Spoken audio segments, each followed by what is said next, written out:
Most people think of the Second World War's greatest air battles as taking place over cities: the Blitz on London, the firebombing of Hamburg, the desperate night defences over Berlin. But the truth is, some of the war's most consequential aerial encounters unfolded not over urban sprawl, but across open grassland under enormous skies, where the earth itself seemed almost indifferent to the machines that rose from its surface. One such place was the Kursk salient in the summer of 1943, and what happened there would quietly reshape the entire balance of air power on the Eastern Front. If you find yourself drawn to these slow, layered accounts of military history, the kind that trades breathless drama for the texture of a single moment, the weight of strategy, and the small human details woven through vast operations, consider subscribing for more deep dives into the Luftwaffe's Eastern Front skies and the broader story of this aerial war as it unfolded across months and seasons. It is early July 1943. The calendar has just turned into the 5th of the month, though few people at the airfields scattered across the western steppes realize this yet. Dawn has not broken. The darkness is still complete, the kind of darkness that feels thicker than mere absence of light. A texture almost, a presence in itself. The temperature has begun its slow climb from the coldest hours of night, and a thin moisture clings to everything. Dew sits heavy on canvas wings. It beads on the glass of cockpit canopies. It darkens the fabric of fuselages parked wingtip to wingtip on the grass strips and clearings that serve as forward airfields. These are not concrete runways or manicured military installations of the sort you might find near Berlin or Paris. These are fields that have been pressed into service by necessity and logistics. The soil beneath them is black earth, rich with the promise of wheat and rye, but for now turned instead into something else, an improvised surface, leveled as best German and requisitioned local labor could manage, packed down by the constant movements of aircraft, fuel trucks, ammunition wagons, and the boots of hundreds of ground crew. In many cases, trees have been felled. In others, camouflage netting has been strung between standing trunks, creating shadows within shadows. A visual deception that means little in complete darkness, but might matter when dawn comes and Soviet reconnaissance aircraft begin their searching. The airfields are silent. Not a single engine turns. The greatest concentration of Luftwaffe aircraft assembled for any operation on the Eastern Front in months sits motionless, waiting. In the darkness, men move quietly. A mechanic traces his hand along the fuselage of a Focke-Wulf, feeling the metal, perhaps checking by touch for something his eyes cannot see. Pilots sit in their quarters, converted barns, tents, dugouts, many of them already awake, though sleep was offered to them. How does one sleep before an operation of this magnitude? Some write letters that may never be posted, others simply sit in the darkness, smoking cigarettes they know they should not waste, their exhalations thin and pale in the cold air. The grass beneath everything is damp. It smells of earth and moisture and petrol. 1,000 and more aircraft surround the Kursk salient. Fighters, bombers, dive bombers, reconnaissance machines. They sit gathered like a vast metallic flock before migration, fuselages painted in mottled schemes of grey and green, their wings catching what little starlight penetrates the overcast. The Focke-Wulf 190s are positioned forward, their inline engines already checked 3 times over by crews who know that fuel lines freeze in the night, that spark plugs misfire in cold, that a single mechanical failure might mean a pilot cannot take off when the order comes. The Junkers 87s, those distinctive gull-winged Stukas with their ungainly undercarriage, sit waiting with a strange patience, their fixed landing gear splayed like the legs of birds at rest. The Henschel 129s, purpose-built tank hunters with their thick armor and brutal fixed cannons, are parked in clusters, their crews sleeping beside them or not sleeping at all, depending on temperament and experience. Do you wonder what was running through the minds of these men, German pilots, many of them now hardened by 2 years of continuous air combat, others still relatively new to the war? Some of them were aces already, pilots whose names were known in German aviation circles, men with dozens of confirmed kills who had survived against odds that should have killed them. Others were novices, 18 or 19 years old, fresh from training schools, where fuel was rationed and flying hours were precious and scarce. They knew they were part of something large. They could feel it in the way orders had come down, in the scale of the gathering, in the way supplies had been concentrated at these forward fields. They knew, though perhaps not in complete detail, that this was to be a major offensive. What they did not know, what no one could have fully grasped in those dark hours, was that this operation, named Citadel by the Germans, Operation Citadel by the Soviets, would mark a turning point, a threshold, across which something fundamental would change in the air war on the Eastern Front. The steppe itself sleeps, or seems to. The vastness of it is difficult to comprehend in darkness. This is not terrain that constrains or limits vision the way mountains do, or cities. When daylight comes, and it will come, in just a few hours, with the relentless certainty of summer in continental Russia, this steppe will open to view for dozens of kilometers in every direction. It is terrain that favors numbers, that favors those who can see farthest and react quickest. It is terrain that belonged, by the early summer of 1943, increasingly to those who controlled the air above it. In the immediate vicinity of the airfields, the darkness begins to yield its smallest details to waiting eyes. You might distinguish a mechanic rolling a fuel drum toward a line of aircraft. You might hear the murmur of voices, the squeak of a cartwheel, the metallic clink of a propeller being balanced and rebalanced by hand. These are the textures of preparation. This is what military readiness sounds like when engines are not running, a kind of contained bustle, men moving with purpose but without haste, because haste leads to error, and error before an operation can cost lives. The moisture in the air seems to slow everything down. It dampens sound. It makes the night feel deeper. And yet beneath this surface calm, there is tension of a peculiar kind. The men know the sun is coming. They know that when light breaks across the horizon, the orders will come, and engines will ignite, and they will lift into the sky. They know that above this steppe, in just a few hours, there will be waiting opponents. The Soviets have their own airfields, scattered through the occupied territories to the east and north. They too have aircraft massed. They too have pilots ready. They too are waiting for dawn, though on different airfields, under different commanders, with different objectives and different pressures weighing upon them.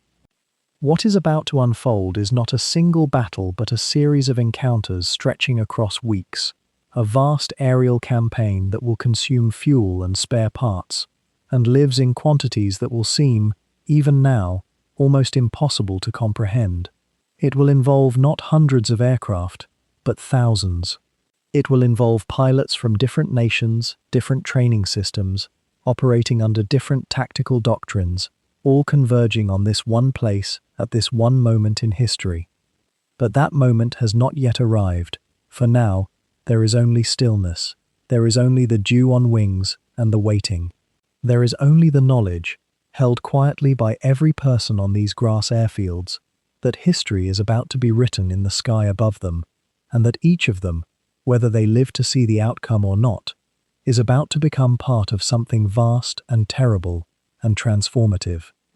If you found yourself drawn into this particular corner of history, the slow, deliberate unfolding of a massive aerial campaign, told not through triumph or tragedy alone, but through the texture of actual moments, the weight of individual decisions that accumulated into something vast, then you might want to know that there are more narratives like this one waiting. Stories of military history, told at the pace that allows them to settle into your mind rather than rush past it. Stories where we linger on the ordinary details that often get lost, the way a mechanic's hands became permanently stained with hydraulic fluid, the particular smell of an airfield at dawn, the mathematics of fuel consumption that could determine whether a squadron reached its target or turned back empty-handed into gathering darkness. We've built a library of slow, detailed documentaries that follow this same approach, moving through conflicts and campaigns and the lives of people caught within them, not as a breathless summary, but as a kind of patient archaeology. Each one begins with a genuine question, with something that genuinely puzzles us about the past, and then we pull the thread gently, allowing it to unwind across hour after hour of listening. There are chronicles of other air wars, other Eastern Front campaigns, the slow grinding attrition of different theaters where logistics proved as decisive as courage. There are deeper dives into the pilots themselves, into the social worlds and technological revolutions that shaped them.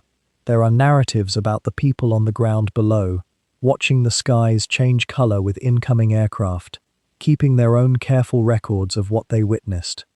The invitation, if you're inclined toward it, is simply this: subscribe to follow along as we continue exploring these kinds of histories, the ones that refuse to rush, that trust you to stay awake for something genuinely intricate and human, even when the subject is machinery and strategy and the mathematics of war. When you do, each new documentary in this series arrives quietly, ready to guide you deeper into another moment, another theater, another set of questions that historians still aren't entirely certain how to answer. But for now, for this particular night, we return to that vast step in early July, to the moment when the Luftwaffe was preparing to demonstrate what it still believed it could accomplish. Because the story of Kursk cannot be told without understanding what both sides genuinely believed they were capable of, what they had planned, and what the landscape itself was about to demand of them. By the spring of 1943, the Eastern Front had settled into a peculiar geography of lines and bulges that military planners watched with the intensity of astronomers studying shifting constellations. If you were to trace your finger across a map of southern Russia that April, you would find yourself following a ragged, often indecisive border between German-held territory and the Soviet advances, a line that had hardened after the terrible winter around Stalingrad, then softened again as both sides gathered strength for what each believed would be the decisive blow. But somewhere near the city of Kursk, about 300 miles southeast of Moscow, the front formed something altogether different. It formed a bulge, a salient, the military called it, a deep, almost inviting pocket of Soviet-controlled territory that thrust forward into the German lines like an outstretched hand.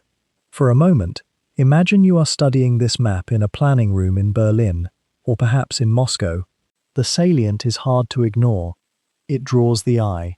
It promises something.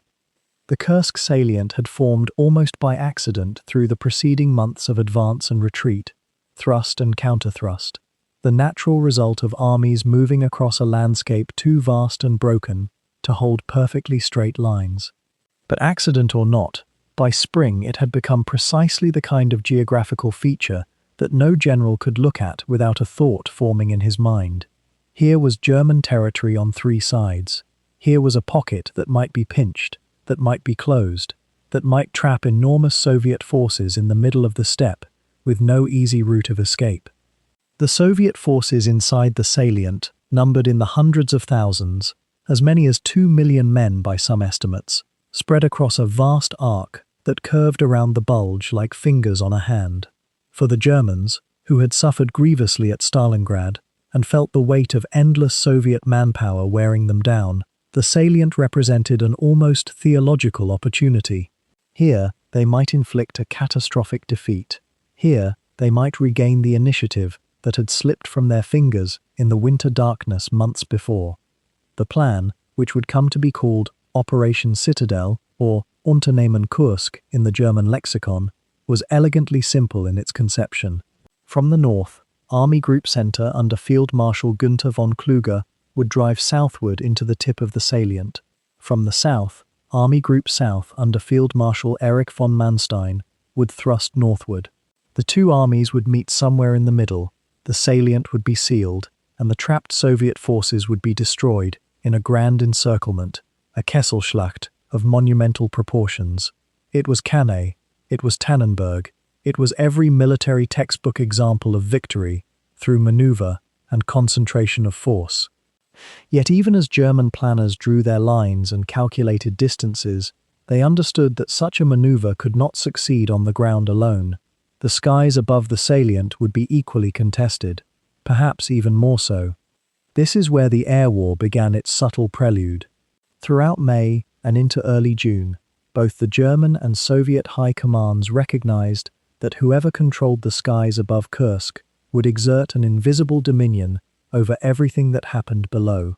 The Luftwaffe could not allow Soviet bombers to freely target German panzer formations as they assembled and moved toward their jumping-off points.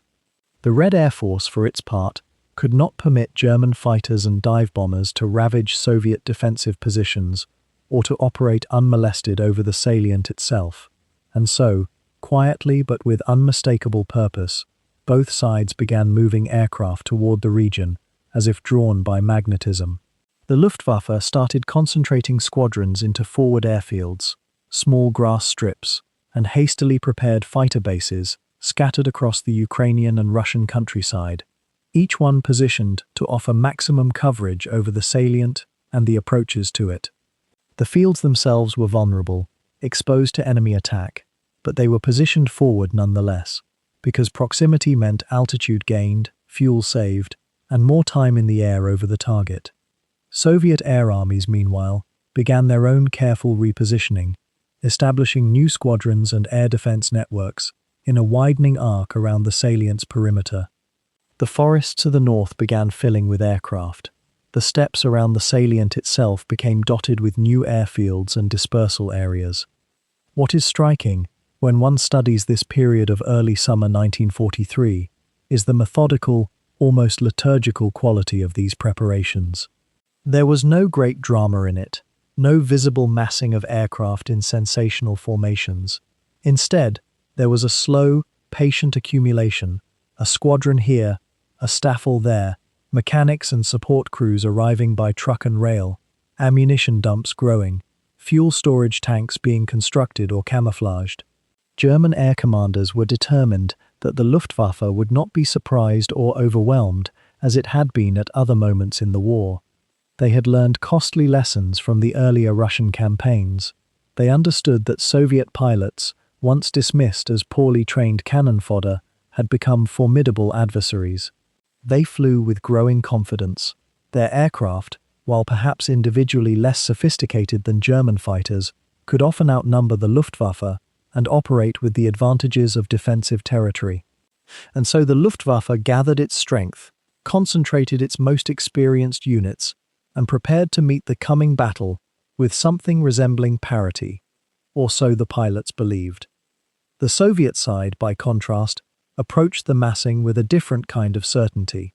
The high command in Moscow had been receiving increasingly detailed intelligence about German preparations, whether through spies, through radio intercept, or through the simple accumulation of reports from the front. Soviet commanders knew that something very large was being prepared. They knew roughly when it would come, and they had time to prepare, weeks and weeks of time. The advantage, though neither side fully grasped it, would belong to those who were ready, those who had positioned their forces not just for the opening blow, but for the long, grinding attrition that would follow. By early July, when the final dawn mist began to rise from the Kursk steppe, the region had transformed into what military historians would later describe as one of the most heavily concentrated air battle zones of the Second World War. The skies themselves seemed to be waiting. Thousands of aircraft, German and Soviet, fighters and bombers and ground attack planes, sat on these scattered airfields, engines cold in the pre-dawn heat, pilots already awake, mechanics making final checks. The ground crews, the logistical officers, the radio operators and gunners and mechanics, thousands upon thousands of men, had been building toward this single moment for weeks. The map, the salient, the bulge that had drawn military eyes and military ambition had now drawn humanity itself toward a convergence. What neither side could know with certainty was whether the advantage would belong to those who struck first or to those who had prepared most thoroughly to endure. By the spring of 1943, the Luftwaffe existed in a state that no one quite wanted to speak aloud, a condition somewhere between exhaustion and defiant hope. The service had been at war for nearly 4 years, and those years had taken a particular kind of toll, not merely in aircraft lost or pilots killed, though those numbers had grown to something almost unimaginable, but in the slow erosion of certainty, of that early sense that German air superiority was simply natural law, a thing one could depend upon like sunrise. The eastern skies had been teaching harsh lessons for more than a year and a half now, ever since the day the bombers had first climbed towards Stalingrad in the late summer of 1942. Stalingrad. The name carried weight in every German officer's quarters, whispered in briefing rooms where maps were studied and fuel allocations were calculated. The Luftwaffe had thrown enormous resources at that city: bomber squadrons, transport aircraft, fighter cover, all in service of a ground war that seemed to eat resources without ever quite reaching an end. The aircraft that might have been rebuilt or distributed to other sectors had been consumed there, and though historians would later argue about the precise numbers, everyone at the time understood that something vital had been spent and not recovered. The attrition rate had been, by any measure, devastating. And then there was North Africa. While the Eastern Front demanded a continuous stream of interceptors and bombers, Germany had also been forced to maintain air operations thousands of kilometers to the south, across deserts where dust ate engines, and where the British and Americans were learning to coordinate their own air fleets with frightening competence. Ju-87 Stukas, the famous dive bombers that had seemed so invincible in the early campaigns, were being torn from the sky by Allied fighters at rates that made supply officers deeply uneasy. By early 1943, North Africa was essentially lost, and the aircraft that had been committed there, some of the Luftwaffe's finest and most experienced units, had to be withdrawn or simply left behind. The pilots who did make it out carried with them a kind of quiet knowledge that things had changed, that the margin of superiority the Luftwaffe had once held so casually was now a thing being fiercely contested. What remained, however, was not a broken service, but rather one that had made a conscious decision. In the spring of 1943, as the Germans prepared to launch Operation Citadel, the vast offensive aimed at the Kursk salient, the Luftwaffe command made a choice that was both pragmatic and, in some sense, a last gasp of ambition. They began to concentrate their remaining strength. They pulled experienced squadrons from quieter sectors of the front. They recalled worn units from the Mediterranean. They gathered together what they had left of trained pilots and maintained aircraft, and they assembled these forces with deliberate, almost ritualistic care around the areas where the summer offensive would take place. It was a gathering of excellence, or at least what excellence meant in the spring of 1943. The Luftwaffe's best remaining fighter pilots were told they would be flying many sorties in the coming weeks, perhaps more sorties than they had flown in months. The most capable close support squadrons were moved forward to forward airfields, dusty strips cut from steppe grass where the heat would shimmer off the earth, and the mosquitoes would rise in clouds at dusk. The long-range reconnaissance aircraft were positioned to watch Soviet movements, and the bombers, always needing new targets, always consuming fuel at rates that made logistics officers age prematurely, were grouped and rested and briefed on what was expected of them. Why undertake such a concentration when resources were clearly finite? Part of the answer lay in the logic of the Eastern Front itself, which had taught the German High Command that local air superiority at a critical moment could shift ground operations in profound ways. If they could suppress Soviet air activity over the Kursk salient during the crucial first days and weeks of the offensive, if they could maintain what was sometimes called air supremacy, a term that required careful definition even then perhaps the ground forces could advance quickly enough to achieve a decisive result before Soviet reserves could be brought to bear. But there was something else too, something quieter and perhaps more human. By 1943, the Luftwaffe still possessed thousands of officers and men who had entered the service believing in German technological superiority and German military will. The early campaigns had seemed to validate both beliefs. Stalingrad and North Africa had shaken that confidence, certainly, but they had not destroyed it entirely. The gathering at Kursk represented, in some sense, one more attempt to prove that German air power, properly concentrated and properly applied, could still dictate the terms of engagement. It was the last major concentrated effort the Luftwaffe would make on the Eastern Front, though most of those involved could not have known that yet. The worn aircraft were pulled from storage or hastily repaired. The experienced pilots, many of them already bearing the weight of hundreds of combat sorties, checked their equipment and studied maps. The mechanics, themselves exhausted from the previous winters and the constant demands of keeping aircraft flying in conditions that were rarely kind, prepared their squadrons with the kind of focused intensity that comes from knowing that something significant is about to be demanded of them. The ground crews did not know the operational name of what was coming. Few outside the highest command circles did, but they felt it in the rhythm of preparation, in the sudden arrival of new supplies, in the arrival of additional pilots, and the return of familiar faces from leave or recovery. What none of them could have fully appreciated, as May turned to June and the midsummer light stretched the days impossibly long across the steppe, was that this gathering of remaining strength would also mark the beginning of the end. Not immediately, not visibly, but the choice to concentrate such significant resources for one more offensive push meant that other sectors would have to be stripped even further. The margin of reserve, already perilously thin, would be consumed. But on those warm early summer airfields, with the smell of fuel and oil in the air and the distant sound of Soviet artillery across the lines, there was still belief in what might be accomplished. And belief, even when fraying at the edges, was enough to keep an air force moving toward what would become one of the most consequential battles of the war. The Germans had concentrated their air strength around the Kursk salient into two great commands, each with its own particular geography and burden.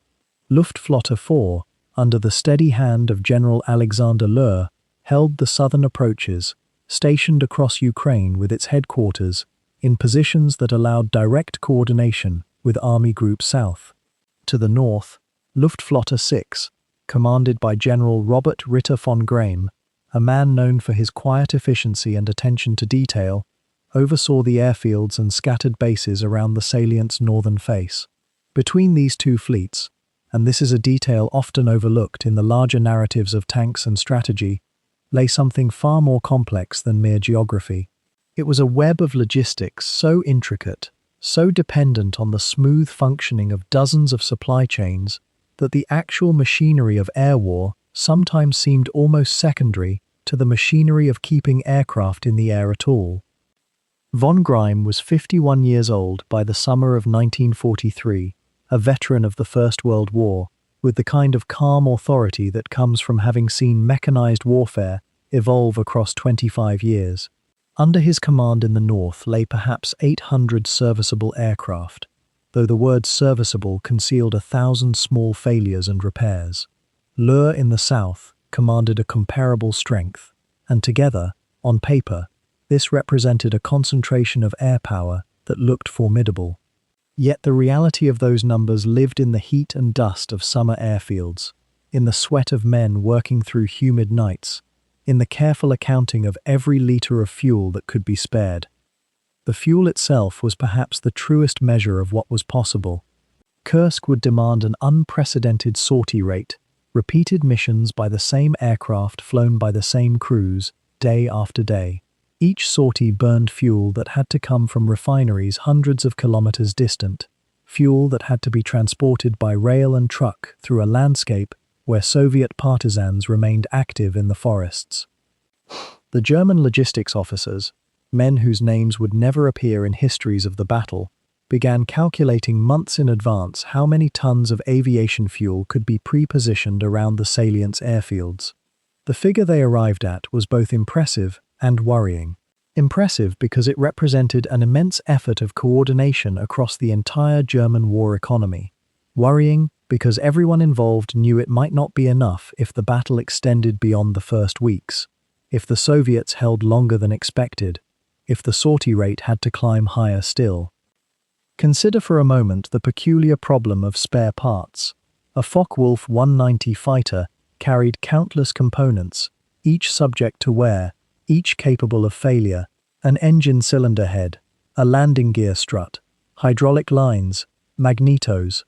The Luftwaffe's supply system, which had functioned with reasonable efficiency in the early years of the war, was now severely strained. Production facilities had been damaged by bombing raids. Some were being relocated, others were struggling with raw material shortages. When a fighter returned to its home airfield with a damaged engine, the question facing the maintenance crews was not simply whether a replacement engine existed, but whether one could be obtained before the aircraft was needed again. In some cases, damaged engines were repaired by ground crews working long hours in open-air repair parks. In others, engines were cannibalized from aircraft too damaged to fly. The Luftwaffe called this process feather bedding, and it became increasingly common as the war progressed, increasingly necessary and increasingly inadequate to the demand. The ground crews themselves formed a hidden army within the air war. At each field around Kursk, these men, mechanics, armorers, radio technicians, refuelers, riggers, numbered roughly twice the pilot complement. They worked in shifts during the day and continued working through the night when the planes weren't flying, performing maintenance checks, repairing damage, loading ammunition, and preparing aircraft for the next dawn. In July, the heat over the eastern steppes was remarkable. Temperatures regularly reached 35 degrees Celsius, sometimes climbing toward 40. The ground crews worked in this heat, often with minimal shade, often with uniforms soaked through with sweat within an hour of starting their shift. Water was sometimes scarce. Mosquitoes from the nearby marshes were relentless. A man might spend 12 hours bent over an aircraft engine, removing and reinstalling components, all while the sun bore down and dust, that fine, pervasive dust that seemed to get into everything, coated his skin and filled his throat. Yet there was also, in these scenes, a kind of odd fellowship. The pilots depended entirely on these ground crews, and most pilots understood this. A pilot might return from a mission with his aircraft damaged or low on fuel, and the ground crew would work through the night to make repairs so that same aircraft could fly again at dawn. There was no question of rest, no formal calculation of hours worked. One simply worked until the job was done. The ground crews ate when they could, slept when they could, and developed among themselves a quiet pride in the efficiency of their sections. The better organized units had mechanics so familiar with their assigned aircraft that they could diagnose problems by sound alone. A subtle change in engine noise that suggested carburetor trouble, a particular vibration pattern that indicated a landing gear alignment issue. The forward airfields themselves were often far from comfortable. Some had concrete runways, but many were grass fields, which meant that heavy rain could render them temporarily unusable, and that dust control was a constant concern. Ground crews learned to lay metal matting to reduce dust clouds during takeoffs and landings. They learned to dig slit trenches and foxholes around the dispersed parking areas in case Soviet aircraft attacked. Each airfield maintained ammunition dumps, fuel storage areas, repair shops, and medical facilities, all arranged in patterns designed to minimize damage from bombing raids while maintaining operational efficiency. The pilots' quarters were sometimes in nearby villages, sometimes in wooden huts built near the airfield. Spare parts were stored in tents, protected as much as possible from weather and damage.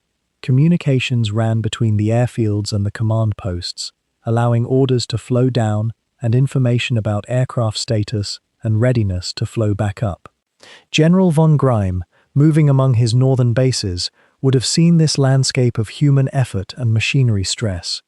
He would have understood, perhaps better than some commanders, that an air fleet was not simply an inventory of aircraft or a count of trained pilots. It was a vast, intricate organism requiring constant feeding and tending, vulnerable at 1,000 points to disruption. His counterpart Löhr in the south faced the identical problem, but with the additional complication of coordinating with Army Group South during active operations.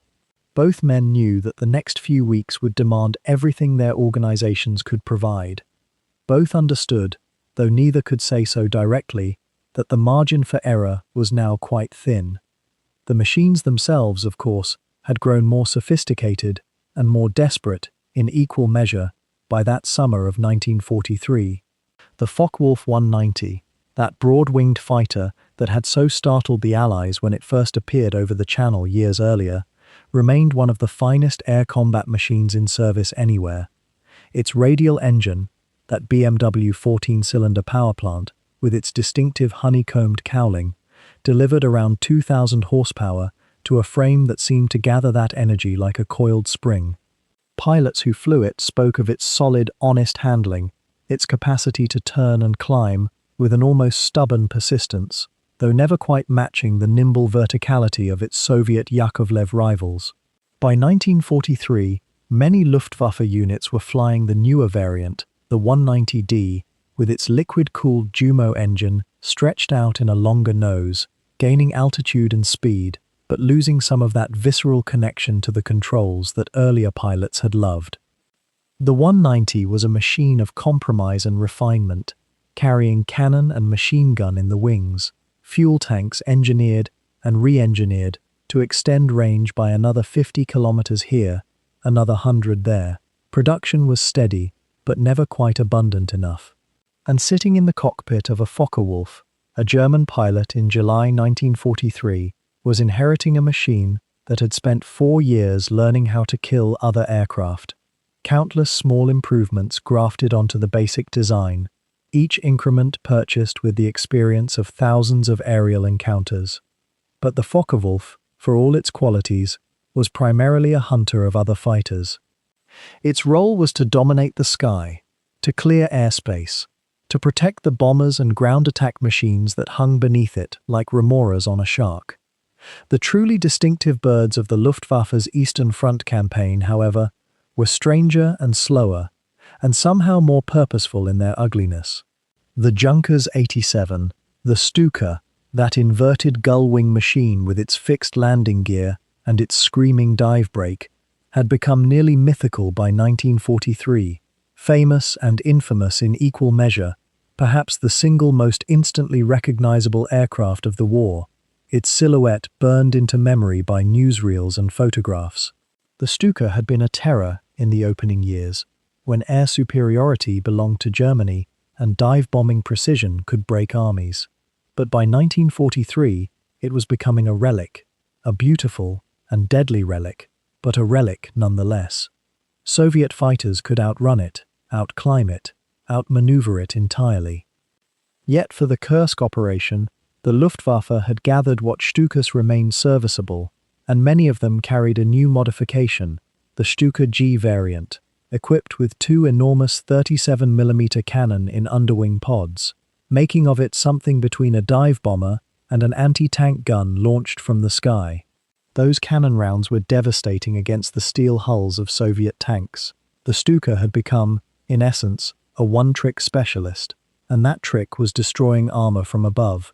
It could still dive at a target, still achieve accuracy that level bombing could never match, still scare an entire tank column into confusion and caution. But getting that Stuka to the target and back alive had become almost as much an art of deception as of flying. German pilots had to sneak low, follow valleys, wait for cloud cover, anything to reach the target area before Soviet fighters could gather and hunt them down. The roar of a Stuka's engines, that distinctive rasping growl, was now as much a signal of danger for German ground forces as for enemies, because a Stuka attacking meant Soviet fighters would soon appear in the sky above.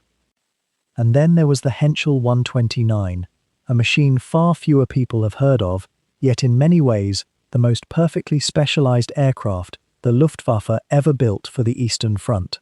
Imagine an engineer tasked with creating nothing but a tank killer, with no compromise for air combat, no need for speed, just the brutal, straightforward problem of delivering concentrated firepower downward at armor. The 129 was squat, almost comical in profile, with twin engines and heavily armored fuselage, built low to the ground and intentionally ungainly to reduce weight and complexity. It looked like something cobbled together from spare parts, which, in a sense, it partly was, powered by Gnome and Rhone engines salvaged from French production captured years earlier. It bristled with weapons. Some 129s carried the 37mm cannons like the Stukas, others mounted machine guns in bewildering profusion. A few experimental variants carried a truly enormous 75mm gun, though firing that weapon risked breaking the aircraft itself from recoil. The 129 was so thoroughly armored that a German pilot sitting in one felt almost encased in steel, and that armor was both its salvation and its burden. It could absorb punishment, but it also made the machine sluggish, slow to accelerate, reluctant in the climb. The 129 was not designed to evade. It was designed to arrive at a location, usually escorted by fighters, and then to destroy every armored target in the vicinity before departing. Over the salient at Kursk, where vast tank formations would soon be grinding forward through dust and smoke, the concept of the 129 made a certain terrible sense. One pilot in a 129, properly protected by Focke-Wulfs above, could theoretically destroy multiple tanks in a single sortie, but that protection was crucial, and protection was becoming harder to guarantee. All three of these machines, the Focke-Wulf with its heritage of air superiority, the Stuka with its precision and its vulnerability, the Henschel with its specialized brutality, were products of a production system that was now beginning to strain. By 1943, the Luftwaffe was not replacing losses as quickly as it was taking them. Spare engines were rationed. Airframes that might have been repaired in earlier years were sometimes deemed too time-consuming, stripped for parts, and abandoned. New pilots, often undertrained after accelerated flight programs, were being matched against veteran Soviet and Allied airmen. The aircraft themselves remained formidable, but the system generating them and training men to fly them was like a great engine running on fumes. And yet, in those hours before the engines would turn, before the first propellers bit into the July air, there was something else entirely. There was waiting. There was the peculiar, stretching tedium of military preparation that fills so many hours of war with something almost like peace. In the dispersal areas around the forward airfields, across the grass strips and hastily prepared clearings that dotted the landscape near Kursk, pilots sat in the shade of their aircraft and wrote letters home. The paper was thin, standard military issue, and their pens moved slowly across the lines. What does one say when you know, with a certainty that sits in your chest like a stone, that something large is about to happen? Many of them wrote about the weather, the heat, the dust that settled on everything. They wrote about food, about the boredom of waiting, about small kindnesses shown by fellow pilots or ground crew. They wrote about missing their families, about wives and children and mothers who seemed impossibly distant, not in miles, but in the gap between two worlds, one of ordinary life and one of violent preparation.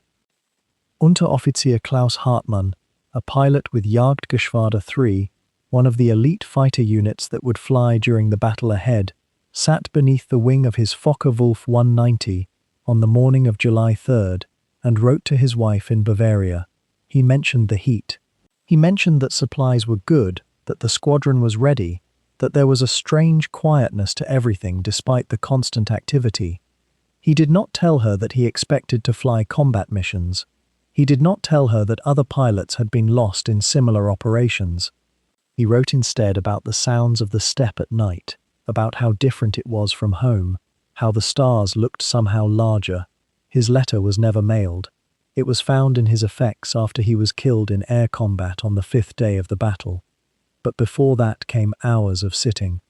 Mechanics lay beneath the wings of their aircraft in the heat, tools spread on the scorched earth beside them. They checked fuel lines and ammunition feeds, peered into engine cowlings, tightened bolts that would rattle loose again in the violence of combat maneuver. There was something almost meditative about the work. The same checks over and over, the same bolts, the same connections, the same urgent but patient rhythm of preparation. A mechanic named Friedrich slept for 3 hours beneath the fuselage of a Junkers 87, his head resting on his pack, while the afternoon sun beat down. When he woke, the first thing he did was run his hand along the struts of the landing gear, checking them by touch as much as sight. How many times had he done this? How many times would the aircraft come back with damage that required his steady hands to repair, assuming it came back at all? The pilots moved between the aircraft and the readiness tent, where they received their mission briefings.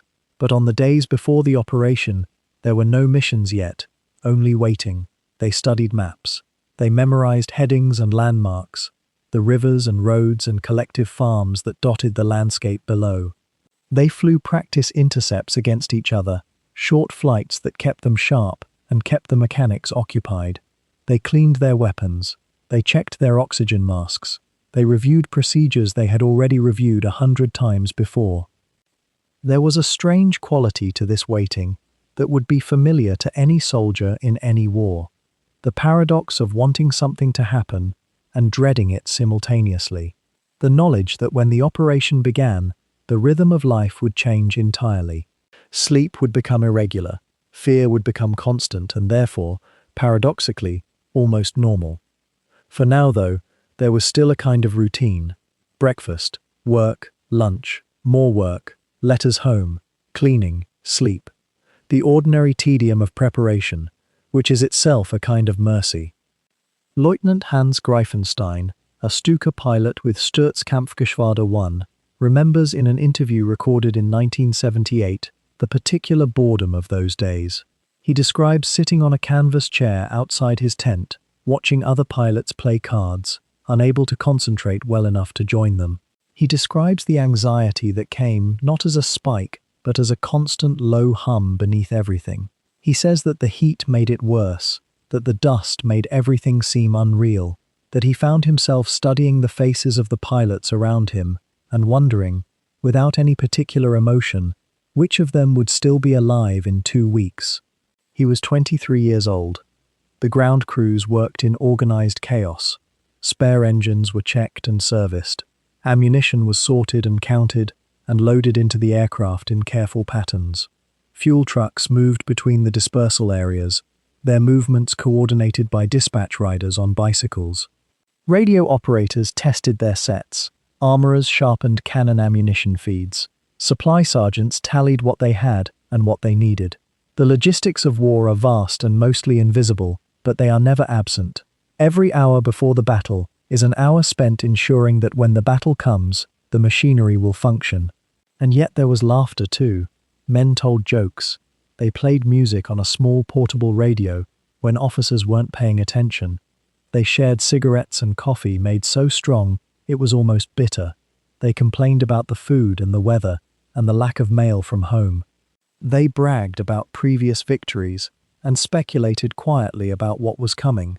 They formed the small bonds that soldiers form in the hours before they may die, bonds that were perhaps stronger for the knowledge that time was limited. On the evening of July 4th, as the light began to fail across the steppe, the tempo began to shift almost imperceptibly. Orders came down about final preparations. Aircraft were refueled. Ammunition was loaded. The pilots were confined to quarters. There would be no more letters written. The waiting was almost over. In the tents and under the wings, men tried to sleep. Some succeeded, many did not. And across the landscape, in dozens of similar airfields, the same quiet preparations were happening, the same mixture of boredom and anxiety, the same knowledge that when dawn came, everything would change. The mechanics made their final checks by the light of field lanterns. The pilots lay on their cots and stared at canvas above them, listening to the sounds of the steppe at night. The engines were quiet. The propellers did not turn.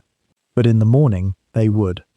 While the Germans prepared in those hidden forests and across the rolling steppe, something equally deliberate was unfolding on the Soviet side of the salient, though the nature of that preparation was altogether different. The Red Army Air Force, known formally as the Wojenno-Vzduszne Sily, had been through its own crucible of loss and learning. 2 years earlier, in the opening weeks of Barbarossa, the Luftwaffe had caught Soviet aviation almost entirely on the ground, destroying thousands of aircraft in a matter of weeks. But that catastrophe had also forced a kind of ruthless reorganization, a stripping away of inefficiency born from desperation and blood. By the summer of 1943, what was emerging from Soviet aircraft factories and training fields bore little resemblance to those caught unaware squadrons of 1941. The Soviets had begun their own quiet concentration of air strength around Kursk. Where the Germans flew their Focke-Wulf 190s and Stukas, the Soviet air armies were increasingly equipped with the Yakovlev Yak-9, an aircraft that had evolved across dozens of variants into something lean, maneuverable, and cruelly effective. The Yak-9 was not the fastest or most heavily armed fighter the Soviets possessed, but it carried a certain elegance of simplicity. It was easier to produce than its competitors, easier to maintain in the field, easier to teach young pilots to fly, and there were so many young pilots. The Soviets had learned through terrible attrition that speed of production and availability mattered more than perfection in design. Factory after factory across the Urals, deep in the safety of eastern Russia, turned out Yak airframes month after month. Can you imagine the sound of those production lines, hour after hour, the rhythmic clang of metal being shaped into wings and fuselages? The workers, many of them women, knew their labor was not abstract. It was visceral, purposeful, bound directly to the men and women dying in the mud. Alongside the Yaks came the Lavochkin La-5, which had entered service only recently and represented a genuine leap in Soviet fighter capability.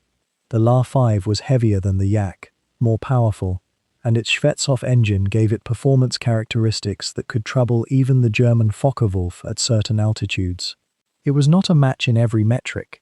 Nothing Soviet quite achieved the cruel efficiency of the WW190, but it was credible, it was mounting, and there were more of them arriving every week. These were not rare machines piloted only by elite units. These were becoming the backbone of Soviet fighter strength.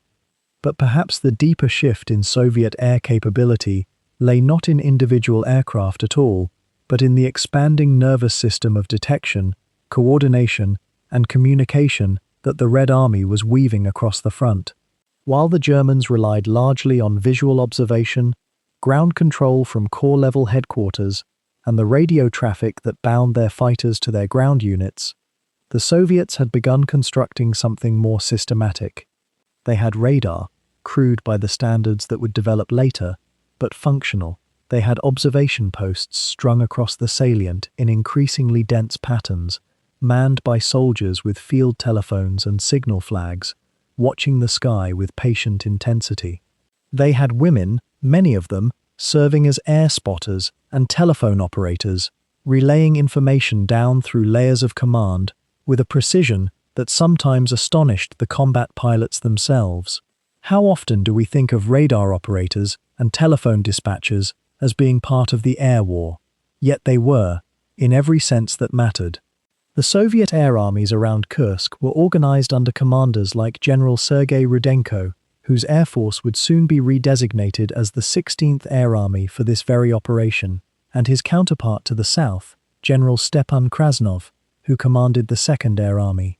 These were not the improvisational, scattered commands of 1941. They were structured, hierarchical, and they had begun to accumulate operational experience at a rate that was slowly equalizing the technical advantages the Luftwaffe still enjoyed. The Soviets had learned that concentration of force mattered more than distribution, that surprise could be manufactured through disciplined secrecy and careful reconnaissance, and that air superiority, fleeting as it might be, could be seized through sheer determination and willingness to bleed. The Soviet ground crews, too, were becoming more sophisticated in their craft. They had learned how to maintain aircraft in the harsh conditions of the Eastern Front, where engines froze in winter and dust in summer clogged every moving part. They understood the temperamental Shvetsov engines better than the Germans understood their own power plants, in some ways, because they had been forced to learn through shortage and improvisation. There was a quiet dignity in those Soviet maintenance units, working through the night, mixing fuel from containers marked in Cyrillic, manufacturing replacement parts in field workshops because supply lines could not be trusted to deliver on time. Perhaps most significantly, the Soviets had learned to think about air combat differently. Where the Luftwaffe still held to the tradition of the individual ace, the glorification of the gifted pilot with high victory counts, the Soviets were beginning to organize their fighter operations around discipline, unit cohesion, and tactical doctrine. A Soviet pilot might not fly as creatively as a German ace, but he flew as part of a machine, a coordinated whole that could be directed and maneuvered with precision. It was a different philosophy, less romantic perhaps, but increasingly effective against an opponent whose best pilots were becoming rarer and whose replacement pilots were not, in many cases, ready for what awaited them. The Soviets, in other words, had been watching and building, watching the Germans concentrate aircraft, watching the supply lines form, watching the final preparations for something that intelligence networks were certain would come. They did not know the exact moment, not in early July, but they knew the shape of what was coming, and they had arranged their pieces on the board accordingly. The salient around Kursk was not undefended sky. It was a region being filled, gradually and with meticulous care, with the instruments of Soviet air power, imperfect still, sometimes fragile, but gathering in number and in skill. The Germans had no way of knowing, as their Staffeln prepared to launch their dawn attacks, just how ready the other side had become. 4 o'clock in the morning, on July 5th, 1943. Across the German airfields scattered in a great semicircle around the Kursk salient, from the forests near Orel in the north to the summer dust around Belgorod in the south, mechanics were already moving through darkness with small torches, their beams cutting narrow paths between parked aircraft. The ground crews had been awake since before midnight, attending to the final checks that no amount of careful preparation could quite guarantee. Fuel lines had been traced once more, spark plugs had been tested, ammunition belts lay coiled in ammunition trays, brass casings catching the weak yellow glow of ground lights. The Luftwaffe was about to unleash what it hoped would be its last great concentrated offensive of the Eastern Front, and the machinery of air war was turning with a precision born from years of brutal practice. The pilots themselves were in a strange, liminal state between wakefulness and dream. Some had managed an hour or two of uneasy sleep in makeshift quarters, a cot in a commandeered farmhouse, a blanket on a bench in a squadron hut, the kind of rest that brings no true restoration, but merely a break in the night's monotony. Others had not slept at all. They sat quietly in scattered groups, smoking cigarettes that tasted faintly of machine oil and dust, reviewing maps they had already memorized, checking their flight instruments by the light of a single candle. One pilot, a Feldwebel in Jagdgeschwader 52, wrote in a small leather journal, a habit that would cost him dearly if he were captured, but one he kept nonetheless, a single line. The waiting is worse than anything that might come. And as dawn approached, that observation held a kind of truth that transcended military circumstance. The Soviet lines lay ahead, invisible in the darkness but perfectly mapped. The German air planners knew the location of every major Soviet airfield for 200 kilometers around Kursk. They knew where the flak batteries were positioned.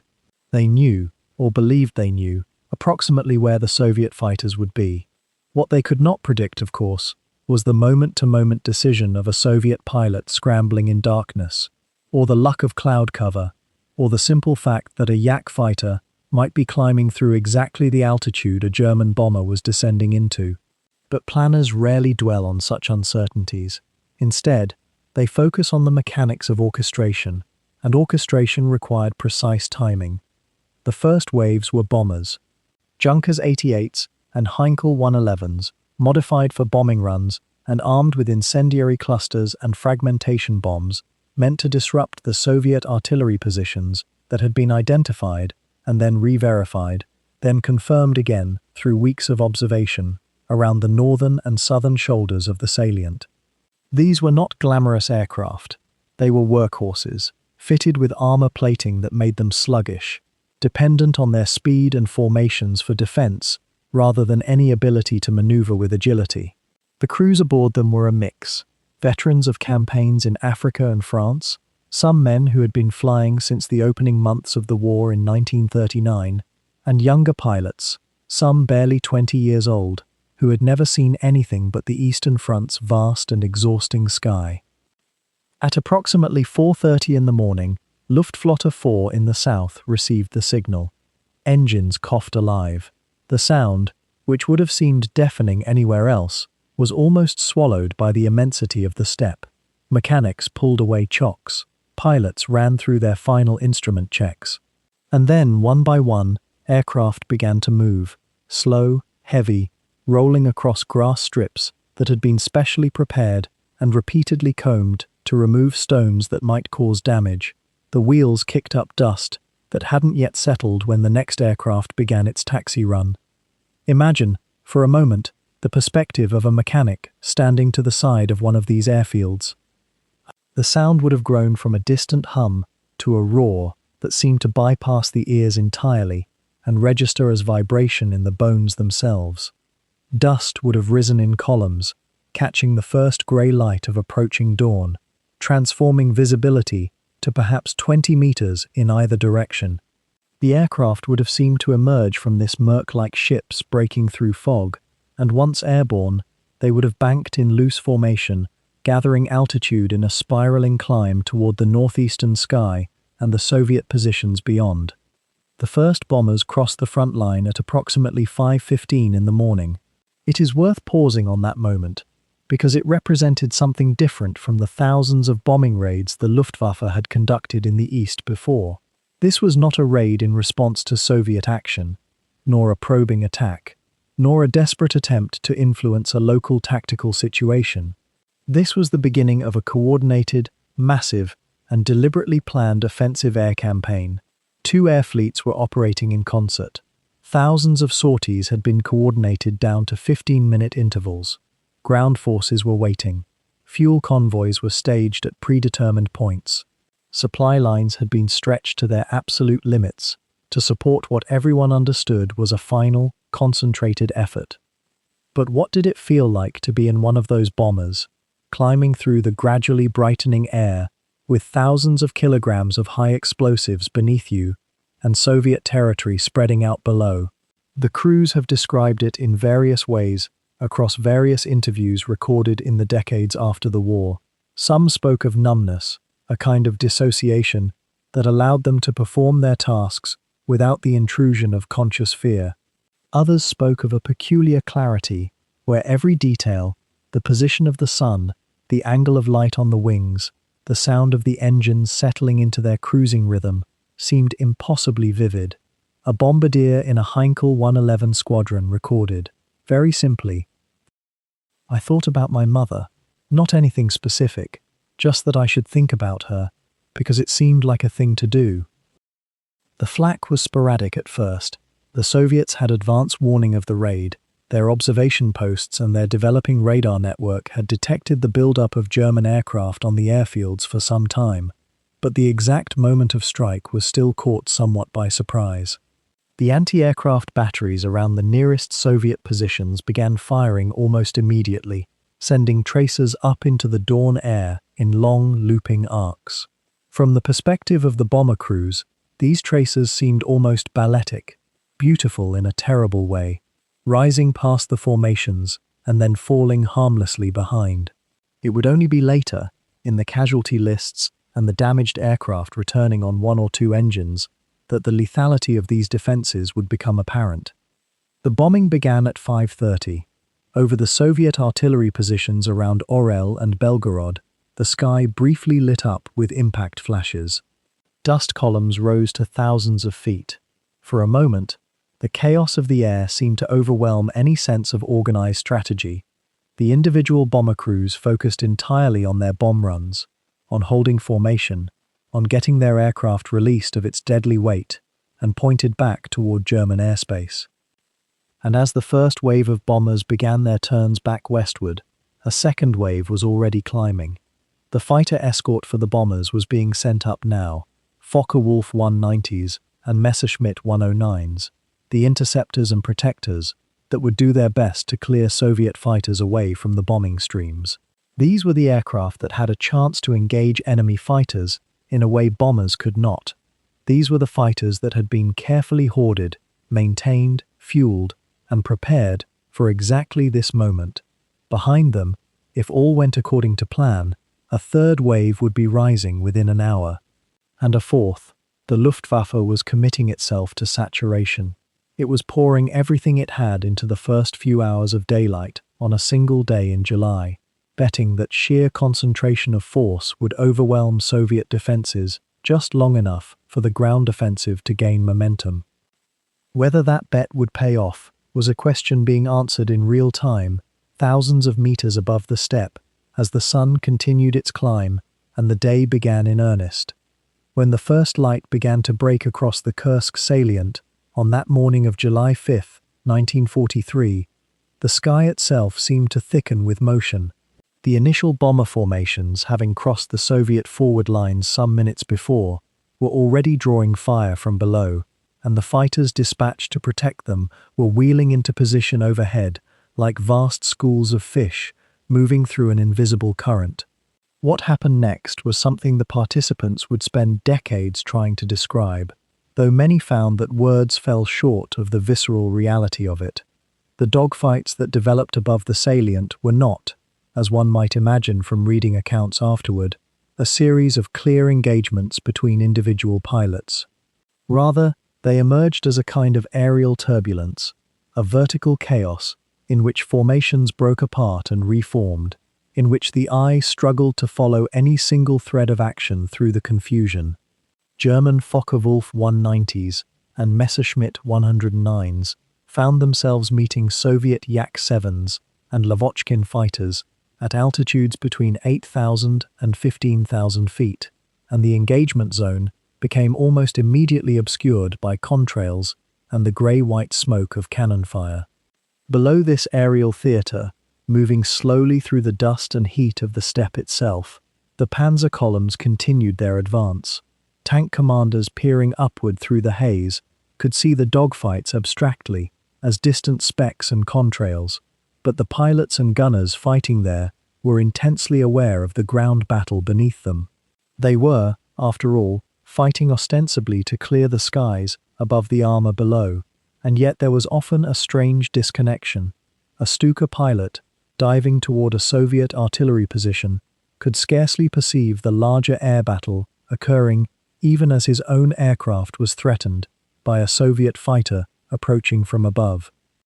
The sound of this aerial conflict, witnesses would later recall, was less a single noise than a layering of different sounds depending on altitude and proximity. At ground level, the distant percussion of anti-aircraft artillery continued its irregular drumming, but overhead, the growling of piston engines in combat created a constant, almost organic roar. Occasional sharp cracks of cannon fire cut through this deeper sound, and the rare whistle of a falling aircraft or debris would pierce the general roar for just an instant before being absorbed back into it. Imagine, if you will, the perspective of a German fighter pilot in the midst of this. His instrument panel glowed with information, but his attention was divided between the altimeter, the fuel gauge reading lower than he wished, and the visual reality beyond his windscreen. A Soviet fighter would appear suddenly, perhaps initially as just a darker shape against the bright sky, and his reflexes would engage before his conscious mind had fully registered the threat. He would haul back on the stick, banking sharply, aware that the turn imposed forces on his body that made even breathing deliberate and conscious. The engine roared, or sometimes surged and then dropped, depending on the fuel mixture setting and the demands of the maneuver. Soviet pilots, many of them now more experienced than they had been even a year prior, were themselves employing tactics that had been refined through bitter practice. They avoided the head-to-head engagements at which German pilots, with their superior training and reflexes honed through years of combat, still held an advantage. Instead, they sought to attack from below or to ambush aircraft that had been committed to ground attack missions and thus were lower, slower, and more vulnerable. There is something almost chess-like in how this tactical dance evolved across those first hours, yet it was being played out not in abstract space, but in 3 dimensions, at speeds that made recovery from error nearly impossible. The Junkers 87 Stuka, that slow dive bomber with its distinctive gull wing, was particularly vulnerable during this period.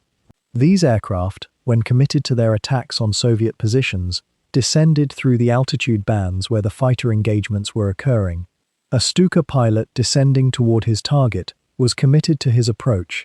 He could not easily break off or maneuver into a defensive posture. Ground crew mechanic reports from the day describe watching the aircraft depart in formations, but seeing fewer return, and the losses accumulated steadily as the morning wore on. Yet the German close air support aircraft, when they did reach their targets, created a kind of precision that was, in its own way, remarkable for the technology of the time.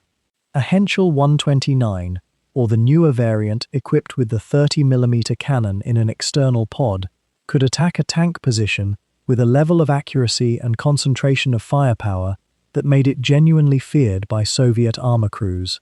The coordination between these aircraft and the panzer divisions below was being refined in real time, radio operators calling in targets, pilots making their runs in rough synchronization with advancing columns. What emerged from the records and accounts of this first day of intensive air combat is a picture of simultaneity and compartmentalization. Multiple air battles were occurring at once across the salient. Bomber formations were engaging their targets, while fighter sweeps tried to maintain some degree of dominance above them. Ground attack aircraft were making their passes while being hunted themselves. Artillery batteries continued firing at both air and ground targets. The human mind struggles to hold all of this complexity at once, and perhaps that is why those who lived through it often recalled only fragments, isolated moments of clarity amid the greater chaos. The sound, though, seemed to remain. Decades later, veterans would speak of the particular quality of the Daimler-Benz engine in the Messerschmitt, with its slightly different pitch than the Rolls-Royce Merlin that powered British fighters, or the lower growl of the Lavochkin. They would remember the rhythm of cannon fire, how it felt different when it was incoming versus outgoing, how there was a peculiar silence in the moments between engagements that seemed almost as loud as the noise itself. By midday, the air above the salient had become genuinely contested territory. Neither side held clear dominance, though both were expending aircraft and pilots at rates that would prove unsustainable over the longer duration of the operation. The Luftwaffe could still draw on its reserves of experienced pilots, many of whom had flown dozens or even hundreds of sorties, but even experience could not fully compensate for the sheer numbers that the Soviet air forces were beginning to bring to bear. The sky itself, that space which the Luftwaffe had once owned nearly exclusively over Soviet territory, had become a place of genuine uncertainty, a three-dimensional frontier where victory and defeat were measured not in territorial gains, but in fuel consumed, in ammunition expended, in pilots lost, and in missions accomplished or thwarted. The battles continued with surprising intensity through the afternoon, the cumulative effect of hours of near-constant air combat beginning to wear on all participants. As the summer heat built over the steppe, the contrast between the chaos above and the grinding, mechanized advance of the armies below became ever more apparent, and yet they remained inextricably linked, each dependent on what happened in the other sphere to determine the larger outcome of Operation Citadel. And yet, in those chaotic hours above the salient, something was being tested that had never quite worked this way before, not on this scale, not with this level of coordination, a marriage of air and armor that was, for the Germans at least, still a fragile and experimental thing. The Junkers 87, that distinctive gulled-wing silhouette that had become almost synonymous with German dive bombing, was never designed as a general-purpose aircraft. It was designed, from its earliest conception, to be the airborne artillery of the Panzer Division, to see what the tank crews saw, to strike what they could not reach, to move with them as they advanced across broken ground. And by 1943, variants of the Stuka had begun to carry heavier weapons in response to the thickening armor of Soviet tanks. Some carried a pair of 37mm cannon in underwing gondolas, mounted so that a skilled pilot could line up on a tank's vulnerable rear deck and fire with devastating effect. But those cannon added weight, added drag, added complexity. A Stuka, laden with anti-tank weaponry, was slower still, more vulnerable still, and yet increasingly necessary. How did a pilot flying such a heavy, slow aircraft survive in airspace, now filled with nimble Soviet fighters? The answer lay not in speed or maneuverability, but in coordination, in the notion that the Stuka would not fly alone into contested skies, but rather as part of a carefully orchestrated dance with the panzer advance itself. A radio operator in a tank column would call out the location of a target, perhaps a Soviet gun position that was slowing the advance, or a cluster of anti-tank rifles dug into a ridge. That call would rise through the chain of command to the Luftwaffe liaison officers embedded with the army formations, men who understood tanks and understood air support and lived in that tense space between two different military cultures. The location would be relayed to circling Stukas, already stripped of their bomb loads and configured instead as anti-tank hunters. And the dive would begin, steep, committed, vulnerable, aimed not at scattered infantry, but at the specific armored target that the panzer commander needed removed. The Henschel 129 entered this equation as an even more radical experiment. Where the Stuka was at least recognizable as a combat aircraft, the 129 looked almost improvised, a low-slung, heavily armored machine that seemed built more to withstand punishment than to deliver it with grace. It had been designed specifically for tank hunting, and by 1943 it was being equipped with either a massive 75mm gun mounted in its belly or twin 37mm cannon. To watch gun camera footage of a 129 attacking a column is to see something almost prehistoric, the aircraft descending to altitudes that seem impossibly low, so close to the ground that the detail of individual craters and rocks became visible, and then the sudden bloom of cannon fire or the harsh recoil of the larger gun sending shudders through the airframe. A pilot in a 129 was essentially flying an anti-tank weapon that happened to have wings, and the psychological burden of that was considerable. You were not climbing for altitude and safety, you were descending toward your targets, becoming easier to hit with every meter of altitude you surrendered. Yet for a few hours, perhaps for a few days at the outset of Operation Citadel, this coordination held. The German air-ground system, for all its limitations, was functioning as something almost close to what its designers had imagined. A panzer unit would encounter resistance. Within minutes, a forward air controller, usually a junior officer with a radio and extraordinary courage, would be communicating the location of that resistance. Within perhaps 10 or 15 minutes, Stukas or 129s would be appearing overhead, descending toward the threat, and the sound of their cannon fire would chase the Soviet defenders from their positions. And then the panzers would roll forward again, and the slow, grinding dance would continue. This was, in its nascent form, something that might reasonably be called integrated air-ground warfare, not yet the term that would later define combined arms operations, but the essential principle was there, air and armor moving together, each protecting the other, each able to accomplish what the other could not manage alone. The vulnerability of this system, though, was profound. A Stuka at the moment of attack was utterly committed, diving steeply, throttle reduced to prevent overspeed, pilot straining to keep the target centered in his sight, unable to maneuver, almost unable to think about anything except the next few seconds before the pullout. At that moment, a Soviet fighter appearing from any direction could be catastrophic. This was why the Stukas were supposed to have fighter escort, and why on good days they did. Focke-Wulf 190s or Messerschmitt 109s weaving above them, watching for the approach of enemy aircraft. But on days when Soviet fighters appeared in numbers that the German fighter pilots could not contain, the Stukas became victims with startling regularity. A single Yak-3 or Lavochkin appearing above a diving Stuka could turn a precision anti-tank mission into a funeral pyre in seconds. The logistics of making this system work were, moreover, extraordinarily demanding.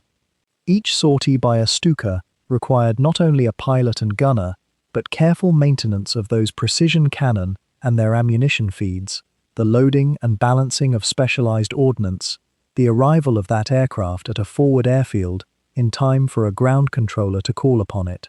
Ground crews labored constantly to turn aircraft around between sorties, sometimes achieving 3, or even 4 combat missions from a single airframe in a single day during the opening hours of the offensive. And each sortie cost fuel, increasingly scarce fuel, and subjected the aircraft to the wear and stress of combat. The Stuka was never built to absorb that kind of sustained attrition. It was always meant to be a specialized weapon, used sparingly, husbanded carefully.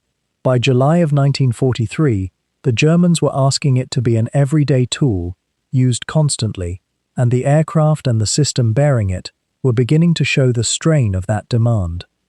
What made this experiment in coordination remarkable was not that it succeeded perfectly, it manifestly did not, but rather that it represented one of the last moments in which the Luftwaffe possessed both the numerical strength and the organizational capability to sustain close air support on a significant scale in the face of Soviet opposition. By the following year, by 1944, German close air support would become largely a matter of desperation and rearguard actions, units fighting for survival rather than advancing in coordinated assaults. At Kursk, for a brief window, the old system was still functional, still being fed with aircraft and pilots and fuel in sufficient quantities to permit meaningful operations. To understand what happened in that narrow window of mid-July 1943 is to see, reflected in small, the larger tragedy unfolding across the Eastern Front, a moment in which German technology and doctrine and courage were still formidable, but in which quantity, attrition, and the mathematics of industrial warfare were beginning their inexorable work against them. What the German pilots could not always see in those first hours of the July offensive was how thoroughly the Soviets had learned to wait, not passively, but with deliberate patience, with radio operators tracking every formation, with fighter squadrons positioned not where the Germans expected them, but where the geometry of the battle demanded they should be. The Red Army's air defense had been fundamentally rebuilt since the catastrophic summer of 1941, when the Luftwaffe had seemed to own the sky completely. Now, 2 years later, it was a different kind of war in the clouds, one where numbers and mathematics and raw determination had begun to shift the advantage in ways that no single ace, no matter how skilled, could fully overcome. The Soviets operated with what we might call a distributed patience. Rather than meeting the German bombers and fighters head-on in the manner of conventional air combat, the Soviet air armies, particularly those under General Sergei Krasovsky and his fighter commanders, had woven radar stations and visual observation posts into a vast network across the salient.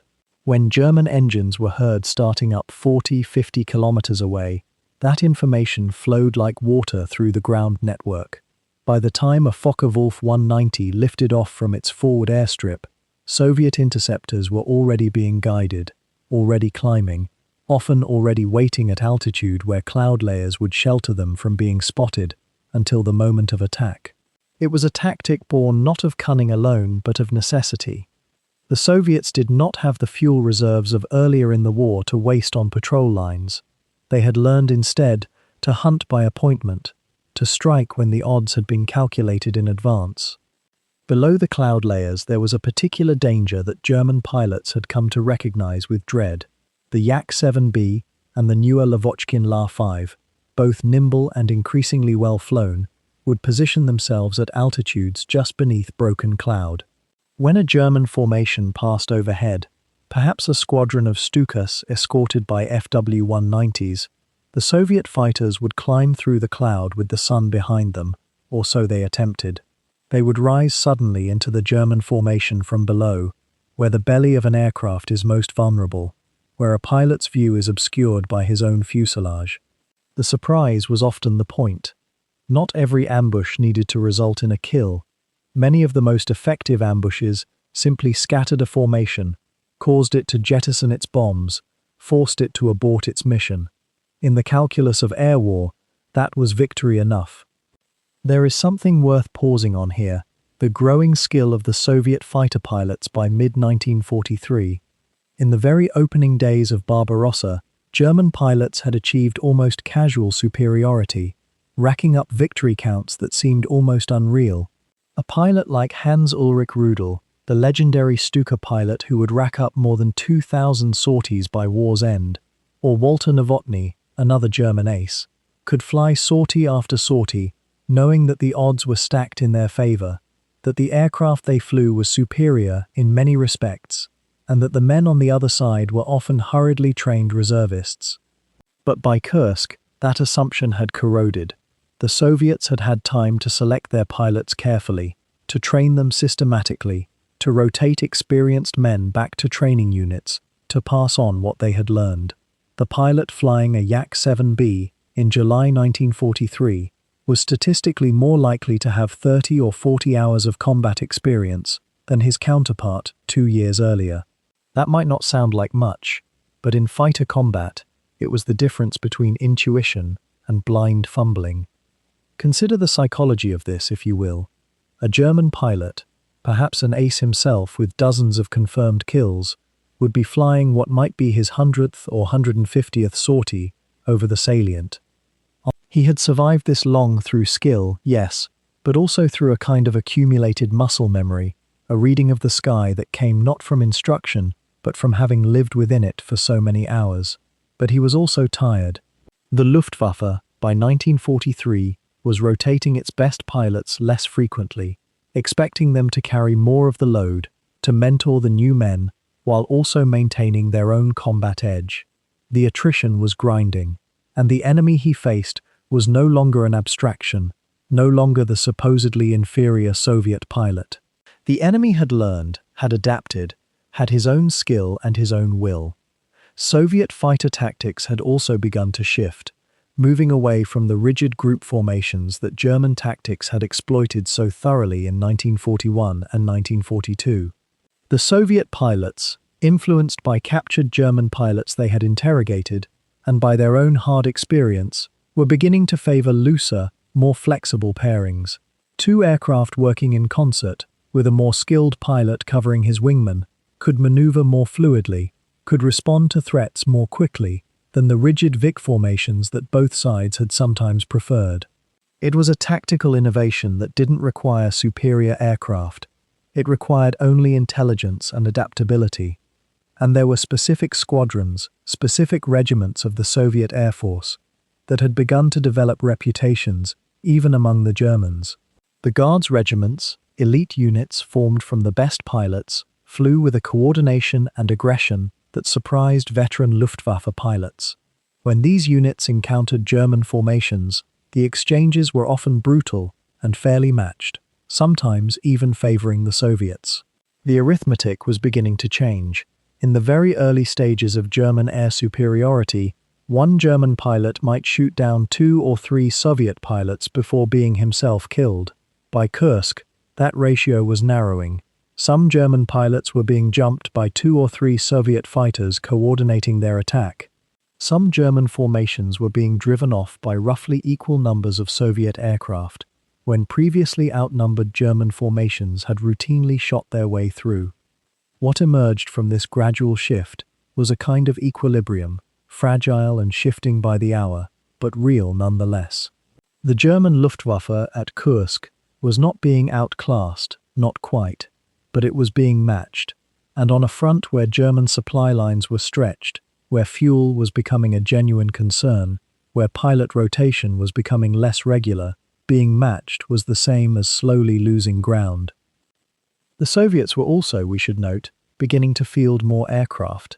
Production in the Soviet Union, despite the vast damage done to industrial regions in the opening months of the war, had gradually recovered and expanded.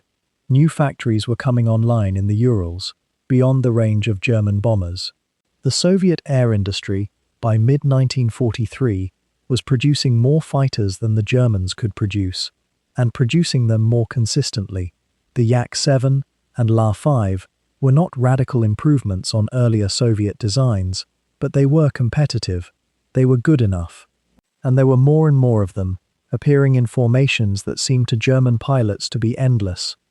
There were moments, during the Battle of Kursk itself, when German pilots reported with something approaching amazement that after shooting down one Soviet formation, another would appear within minutes. How many aircraft did the Soviets have? How deep did their reserves go? The question contained within it a kind of dawning realization. The Luftwaffe might win individual battles, might shoot down more Soviet aircraft than it lost in any given engagement, but it could not win the war. The mathematics would not allow it. The Soviets had more pilots to spare, more aircraft arriving at the factories each month, more territory from which to draw resources. Individual German aces, men of remarkable skill and courage, flying aircraft that were in many respects superior, could not overcome that fundamental imbalance. The ambushes from below the clouds were not just tactical innovations. They were symbols of a deeper shift, a moment in which the air war over the Eastern Front began its long, irreversible transformation from a German-dominated skies to a space contested and increasingly Soviet-dominated. Among the men who lifted off into that thick, humid July darkness were some of the most seasoned fighter pilots Europe had ever seen, their names already etched into Luftwaffe records, with dozens, sometimes hundreds of confirmed kills. And yet, the curious thing about meeting them in the moment, had one been able to step into the briefing tents or the dusty ready rooms, was how ordinary they seemed, how tired. Walter Nowotny was there, a major by then, quiet-voiced, methodical, with somewhere near 250 victories already to his name.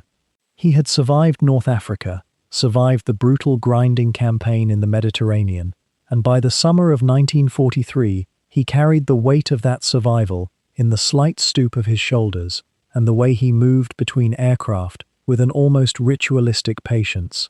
His mechanic knew his preferences. He liked the guns adjusted in a particular way, liked to walk the fuselage himself before every flight, running his hand along the rivets as if reading an old book. Nowotny wasn't the flashy sort, wasn't the type to boast in letters home or speak of glory. He simply flew, again and again, and came back. Whether that was skill or fortune, or some strange marriage of both, no one could quite say. Erich Hartmann, younger than Nowotny, was already accumulating what would become an almost mythical victory count. He was in the East as well, still in his early 20s, with the kind of patience in a dogfight that older pilots envied, the ability to wait, to position, to see the geometry of a turn before his opponent understood it was being turned. They called him the Blonde Knight, though if one spoke with him in person, accounts suggest he was softer spoken than the epithet suggested, prone to philosophy, to long silences. He had learned his tradecraft not from the comfortable, well-supplied air war of Europe's earlier years, but in the grinding desperation of the Eastern Front, where resources were scarce and every pilot had to be not just a killer, but a conservationist, managing fuel as carefully as a ship's captain manages water. Günter Roll was another, experienced, with over 100 kills already logged, and he brought to Kursk a kind of quiet competence that marked the true professionals. Unlike some aces who had made their names in the opening years when German air superiority was nearly total, Roll had learned to fight when the advantage was narrowing, when victory required not just aggression but cunning, not just speed but restraint. He understood the mathematics of attrition in a way younger pilots did not. What strikes the observer now, reading their own accounts decades later, is how little they spoke of heroism or duty in the immediate moment. Instead, the letters and journals that survived are filled with smaller preoccupations. Hartmann, in the brief respites between sorties, wrote about the food, or rather, the lack of it, the thin soup and the bread that crumbled to dust in the heat. Nowotny noted the condition of the landing strips, how quickly they deteriorated after rain. Roll worried about fuel allocations, about whether the mechanics would have the spare parts needed to keep the Focke-Wulfs flying. These were men in their 20s and early 30s, most of them, and the constant operations, sometimes 5, 6, occasionally even more sorties in a single day during the height of the battle, had a grinding quality that no amount of skill could entirely buffer against. The human body begins to fail under such conditions in ways that are subtle at first, reactions slow by milliseconds, judgment becomes hazier. A pilot who has flown 6 missions already is not quite the same pilot who took off at dawn, even if he tells himself he is. There was a curious phenomenon that emerged among the seasoned aces, something almost meditative in their approach to combat. Rather than the headlong charging that might characterize younger, less experienced pilots, men like Nowotny and Hartmann had developed what might be called a kind of philosophical detachment. They flew the mission, they engaged the enemy if circumstances were favorable, they returned. They did not waste energy on the emotions that newer pilots still indulged in, the anger, the exhilaration, the fear. Fear was still there, of course, but it had become so familiar as to be almost a companion, acknowledged but not debated. The ground crews who serviced their aircraft developed their own relationships with these men. A mechanic assigned to one pilot's aircraft could read the condition of his health by how he walked to the plane, by the way he moved his head during the pre-flight check. If a pilot was growing too tired, sometimes the mechanics would notice before the pilot himself did. There are accounts, anecdotal but persistent, of senior ground crew suggesting to command that a particular pilot be stood down, given rest, because they could see the deterioration that combat records could not yet quantify. And here lies one of the invisible tragedies of the air war at Kursk, and perhaps of all sustained air campaigns. The very skills that kept a man alive, the caution, the judgment, the ability to disengage from a fight that looked unpromising, these were the opposite of what wins battles. Battles are won by aggression, by pressing the advantage, by accepting losses in pursuit of victory.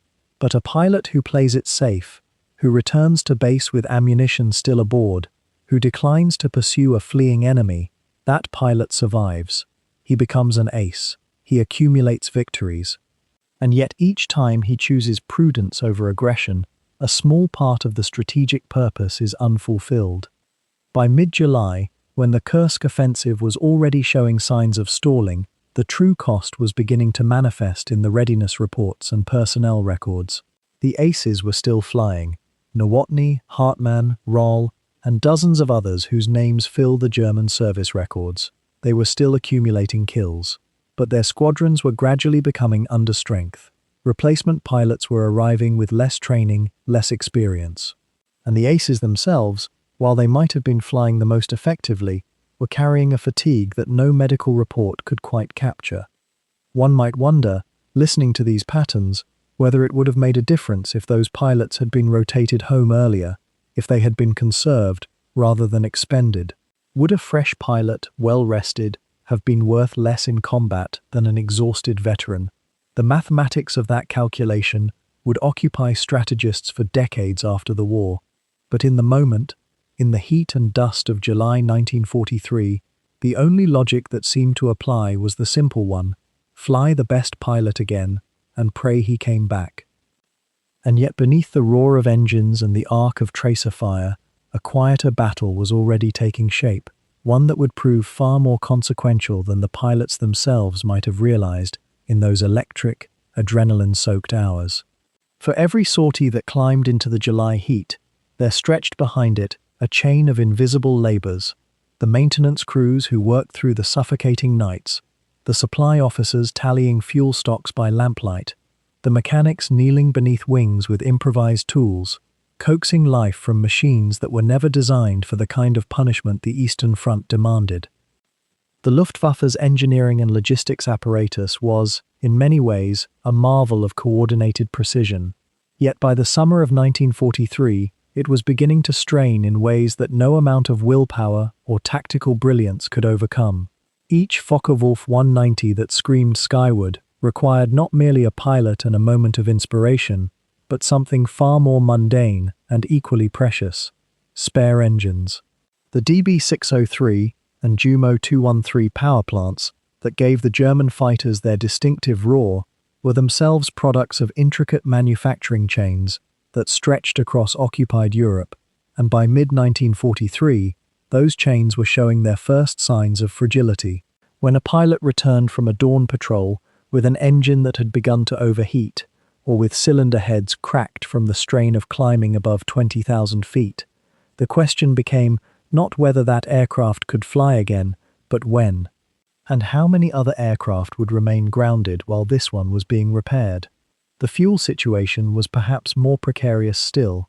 Operation Citadel, the German offensive around Kursk, had been conceived in a moment when the Reich's stockpiles of aviation fuel were adequate, perhaps even comfortable. But moving an entire air force across hundreds of kilometers, establishing forward airfields on the captured steppe, and launching wave after wave of sorties in pursuit of air superiority, consumed fuel at a rate that would have seemed almost reckless to an outside observer. The convoys that brought WW2 fuel drums forward from the supply depots were themselves targets, vulnerable to partisan attack, to sudden breakdowns on dust-choked roads, to the simple friction of distance. What seemed logical on a map, establish advanced airfields here, reduce fuel consumption by flying shorter distances to targets, became, in practice, a desperate calculation. Would the fuel that had been allocated for 3 weeks of operations be exhausted in 10 days? The answer, it turned out, was yes, more often than not. The Stuka crews knew this uncertainty in their bones.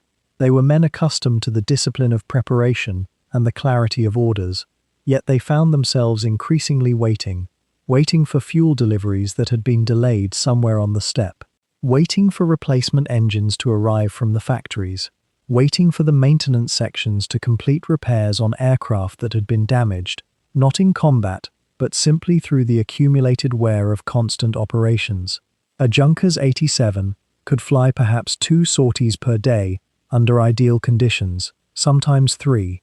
But ideal conditions meant perfect weather, perfect logistics, perfect coordination, and none of those things existed with any reliability around Kursk.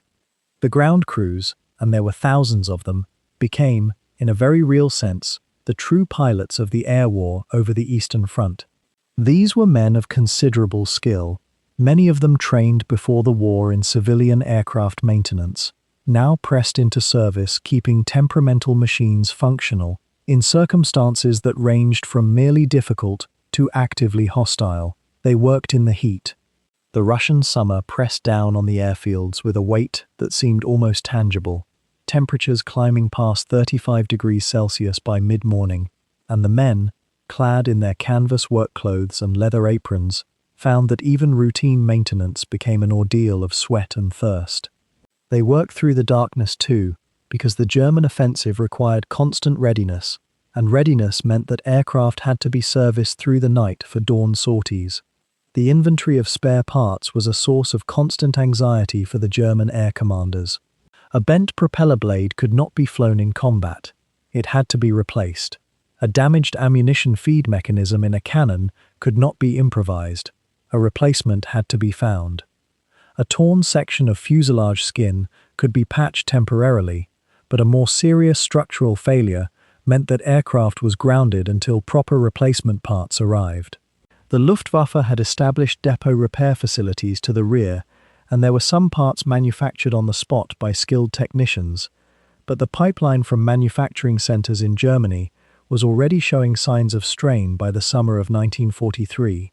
Fighter production was healthy enough, but the production of components, engines, landing gear assemblies, magnetos, fuel pumps, was a different calculation entirely.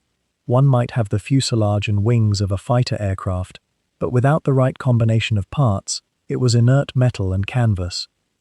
Fuel, spare engines, replacement parts, tools, lubricants, tires, all of these flowed into the equation of whether an aircraft could fly and whether a Luftwaffe could maintain its offensive posture.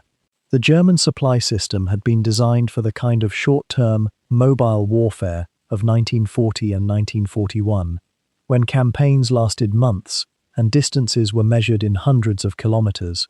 By 1943, the lines had stabilized into something more resembling attrition, and attrition, by its very nature, was a game that favored whoever had the deepest reserves. Consider what was happening in parallel among the Soviet air forces. The Red Army's aircraft industries, having retreated eastward in 1941 and 1942, were now operating at full capacity in the Urals and beyond the reach of German bombing. New Yak fighters and Lavochkin fighters, identical or nearly so to one another from month to month, were flowing to the front in numbers that were difficult for German intelligence to comprehend. The Soviet aircraft were, on balance, less sophisticated than their German counterparts. A Yak-9 or Lavochkin Lay-5 lacked some of the refinement and performance ceiling of a Focke-Wulf 190. But they were produced in vast quantities, and they were backed by logistics that, while hardly flawless, had adapted to the realities of total war across a continental distance. A Soviet aircraft lost in combat could be replaced within weeks. A German aircraft lost in combat might mean that an airfield somewhere would have one fewer aircraft for months. The mathematics of attrition were beginning, by the height of the Kursk battle, to turn decisively against the Germans. And it was a mathematics that played out not in the dramatic moments of combat, but in the quiet calculus of supply and maintenance, in the thinning stockpiles of fuel oil, in the growing backlog of aircraft awaiting spare parts, in the exhaustion of men who had been working 18-hour days for weeks without rest. By the 8th day of July, something had shifted in the arithmetic of air war above the salient, something that crept into pilot debriefings and maintenance logs with the quiet persistence of dawn. The Luftwaffe had begun the offensive with concentrated strength, with squadrons of Focke-Wulfs and Stukas arriving in coordinated waves, their pilots rested if only marginally, their machines fresh from depots in Ukraine and southern Russia. For the first 72 hours, the numbers had seemed to favor precision and experience.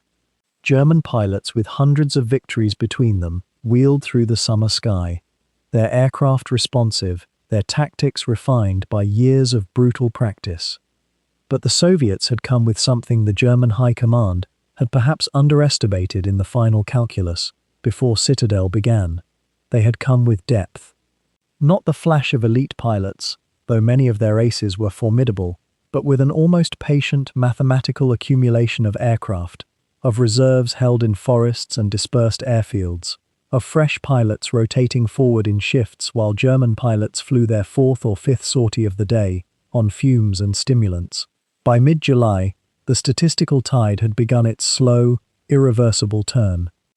Consider the daily calculus that governed these skies. A Luftwaffe pilot might fly 2, 3, sometimes 4 missions in a single day during the height of Kursk.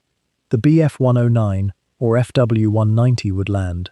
Ground crews would swarm over it, topping fuel tanks that seemed to empty faster with each passing week as supplies strained along overextended supply lines.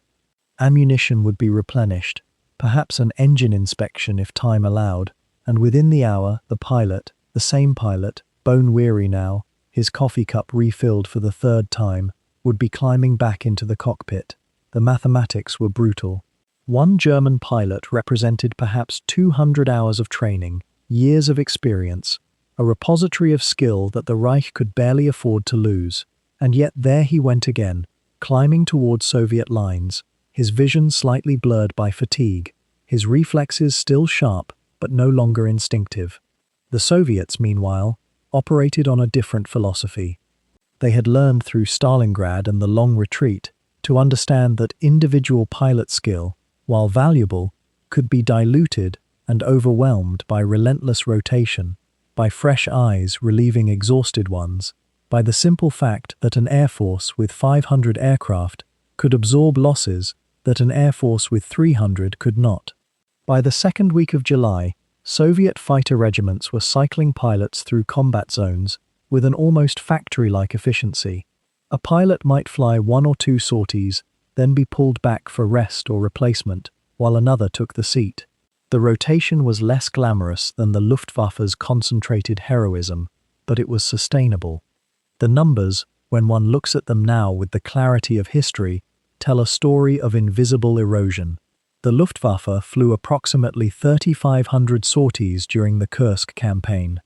The Soviets, in the same period, flew over 6,000. At first, German pilots shot down Soviet aircraft at ratios that seemed to validate their training and experience, perhaps 2-to-1 or even 3-to-1 in many engagements. But ratios, as any statistician knows, become less relevant when one side is producing replacements faster than the other. If the Luftwaffe destroyed 3 Soviet Yak-9s or Lavochkin fighters in a day, but Soviet factories and reserves sent 5 more to the front by the following morning, what had been gained? The strain began to show in the daily logs kept by German squadron leaders, in the terse entries noting aircraft damaged beyond immediate repair, fuel allocations reduced by another 10%, pilots reassigned because they had accumulated too many hours and were deemed irreplaceable if lost. By July 10th, German Luftwaffe 4 was operating with fuel rationing so severe that each sortie had to be calculated not just for tactical necessity, but for the simple mathematics of petroleum. Could the FW-190 make it to the front, fight, and return with enough reserve to divert to an alternate airfield if the primary was under bombardment? The calculation consumed time and resources that the Luftwaffe didn't have. What must it have felt like, one might ask, for a German pilot descending toward his airfield at dusk to see that his usual fuel depot was now accepting only half rations? To learn that tomorrow's flight schedule had been halved not for tactical reasons, but for logistical ones.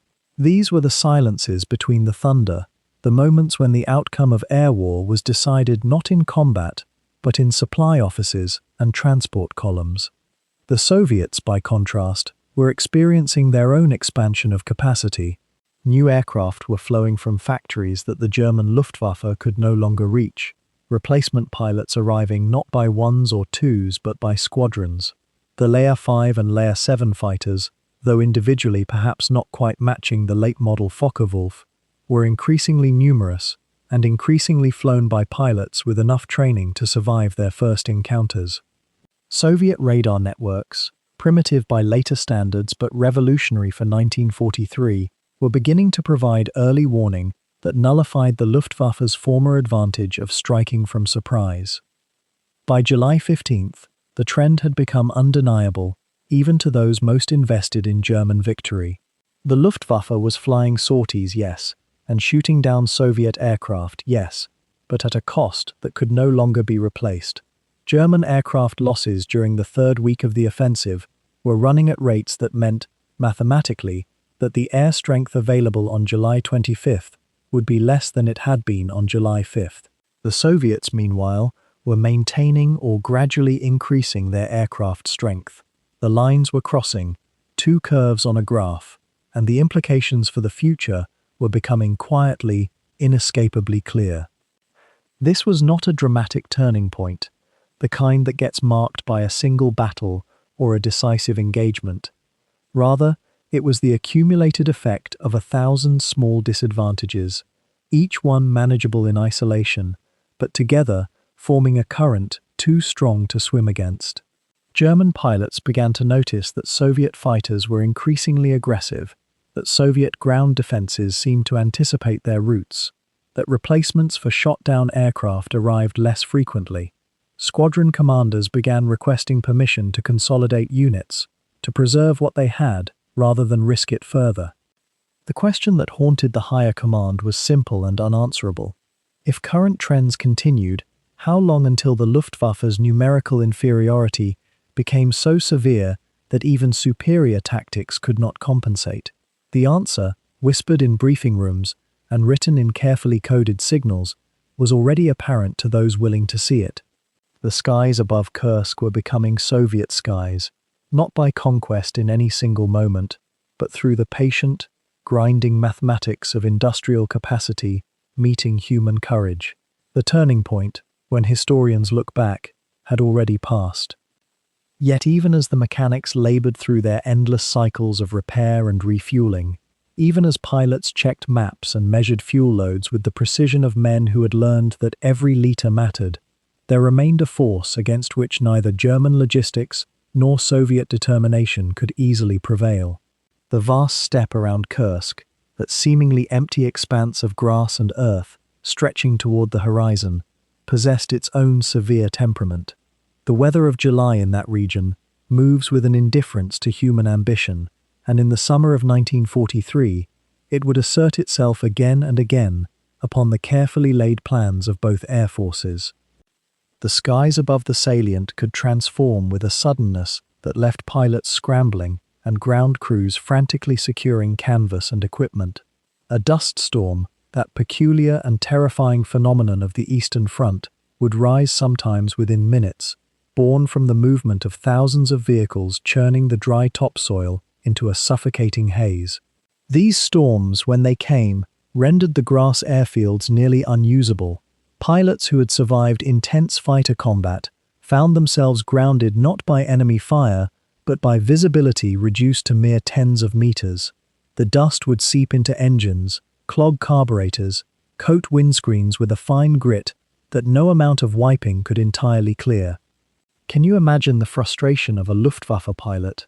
Engines warm, fuel loaded, intelligence reports fresh from the night before, sitting in the cockpit of a Focke-Wulf, while the world outside dissolved into a beige void.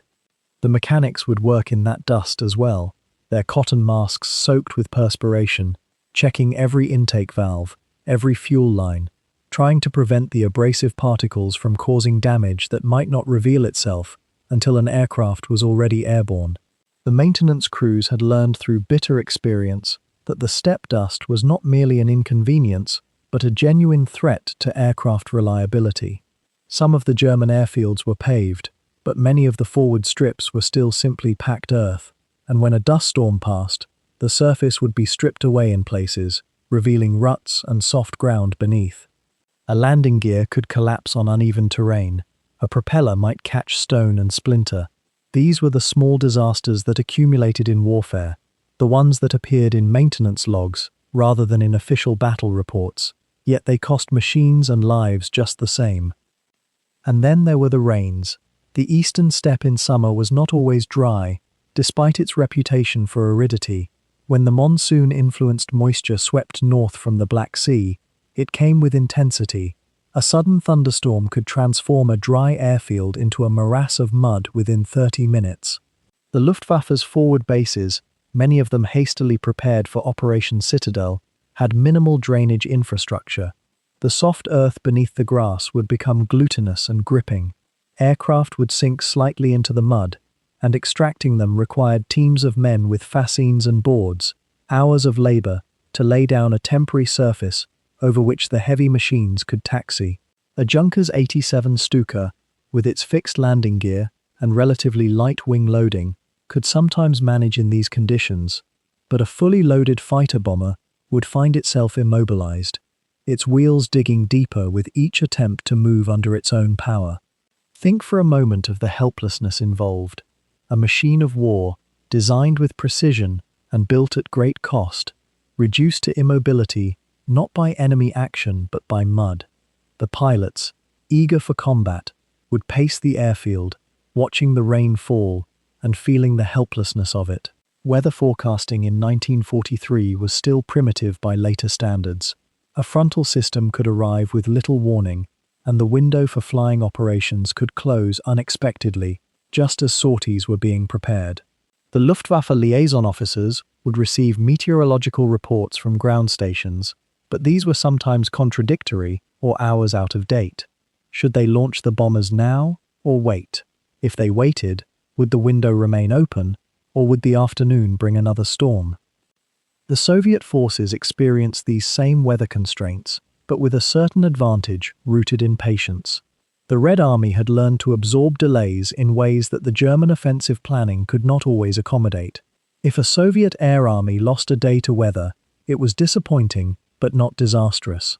For the Germans, pressing the offensive, each day lost was a day during which Soviet defenses could strengthen, during which reinforcements could arrive, during which the initial advantage of surprise and concentration of force would diminish further. The weather, in this sense, was a strategic factor, and it played somewhat unevenly between the two sides. There is also the matter of terrain itself, which weather modified constantly. The Kursk salient was not flat, though it appeared so to observers accustomed to mountains or dramatic topography. It rose and fell gently, with valleys that could collect moisture, with tree lines and scattered villages that broke sight lines. Low cloud layers, common in the region, would hang at altitudes that made level bombing difficult, but created good cover for fighters lurking below.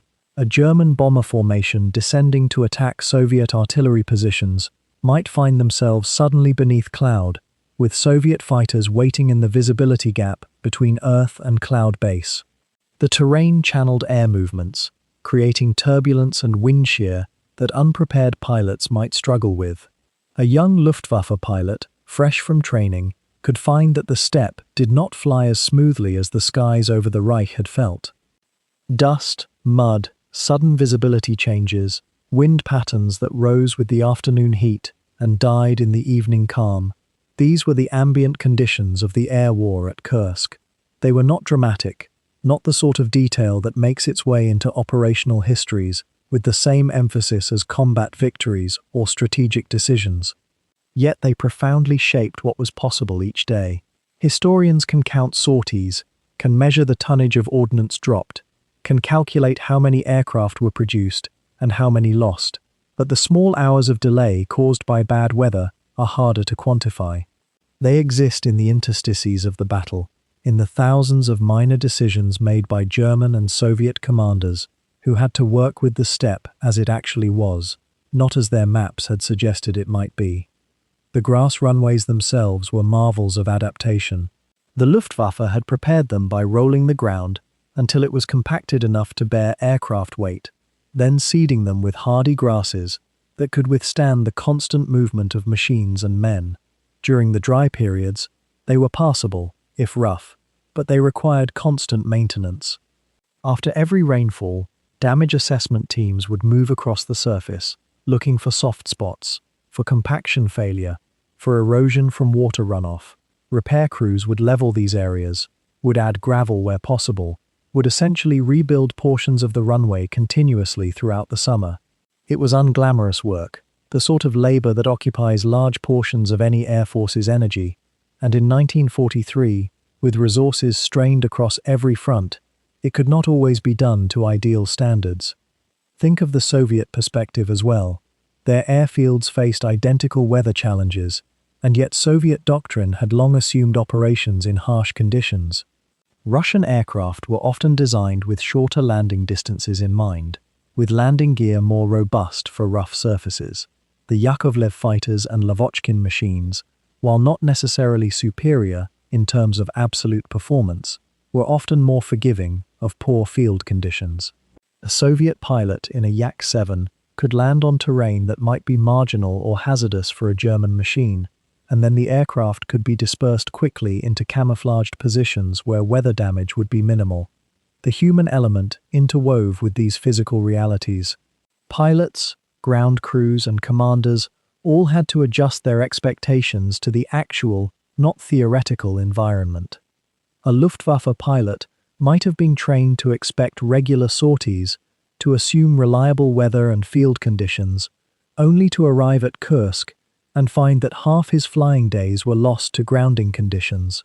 The fatigue that resulted was not just from combat, but from the frustration of readiness thwarted, of machines prepared but unable to fly, of waiting in heat and dust for conditions that might never come. And as the battle wore on, as days mounted, the cumulative effect of these delays and cancellations began to work in favor of the defense, of the side that needed time more than it needed immediate victory. By the middle of July, something had shifted on the steppe. Not all at once, not with fanfare or any official announcement that reached the airfields themselves. The orders came in quietly, a slight rewording of priority, a gentle reshuffling of squadron assignments, and yet the men on the ground sensed it, felt it in their bones the way people feel a change in weather before the rain begins. The offensive was no longer what it had been. The fever was breaking, though no one would have dared say so aloud. The German air units, which had flown with such concentrated purpose in those first burning days of Operation Citadel, began to disperse. Not retreat, not in those words. The language of logistics and command was always gentler than that. Sorties were redistributed, bomber groups were consolidated, ground attack wings were redeployed to maintain tactical flexibility. But what it meant, in the quiet language of airfield commanders and worn mechanics wiping their hands on already blackened rags, was that the great gamble was being hedged, then slowly walked back. The concentration of force that had seemed so overwhelming in early July, all those fighters and dive bombers gathered like a fist around Kursk, was beginning to open, its fingers spreading, its power diffusing across a wider and ever longer front. By July 15th, the German ground offensive itself was beginning to slow. The Wehrmacht's summer campaign in the north had achieved only meager gains. In the south, the panzer forces had advanced further, but not far enough, not quickly enough. And every day the Red Army had been feeding more reserves into the lines, absorbing the German thrusts, trading space for time, buying days and weeks with the blood and flesh of millions. The Soviets, it became clear, were not going to break. The war of attrition that Kursk was supposed to prevent, the very attrition that Germany could not afford, was, in fact, precisely what was happening. And Germany was losing that war of attrition. It had been losing it since Stalingrad. It would go on losing it until the very end. The Luftwaffe's commanders understood this before the politicians did, perhaps because they lived with the arithmetic of it every single day. Fuel consumption reports. Aircraft lost per sortie. Replacement aircraft produced per month. Pilots killed or wounded beyond return to combat. The mathematics of air power are unforgiving, and by mid-July, those mathematics were telling a story that no one in Berlin wanted to hear. Germany could not sustain the sortie rate needed to defeat the Soviet Air Force and maintain air superiority over the front. It simply did not have the production capacity, the fuel reserves, or the pilot training pipeline to do both things at once.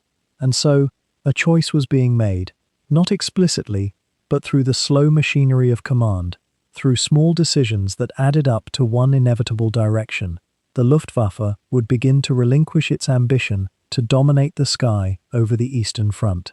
It would shift instead toward defense, toward preserving what remained, toward husbanding its strength for what was being quietly called future operations, which meant, in the dark language of mid-war German command, a slower and more desperate kind of fighting.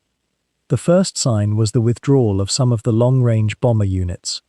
The Heinkel 111s and Junkers 88s that had been ranging out to strike Soviet airfields and supply dumps in the rear areas began to disappear from daily operations. Not all of them. Production was continuing, and some units remained engaged, but the intensity dropped, the focus narrowed. The dream of striking the Soviet rear, of paralyzing their logistics networks, of achieving decisive air superiority through a grinding campaign of attrition against their aircraft on the ground. That dream was being shelved, packed away into the filing cabinets of wishful thinking, where so many of Germany's plans were now going to rest. The single-engine fighters remained, of course. The Focke-Wulfs and Messerschmitts were the spine of the Luftwaffe's remaining power, and they could not be withdrawn without admitting something unthinkable, that the war was being lost. But their operations began to change in character and in scope.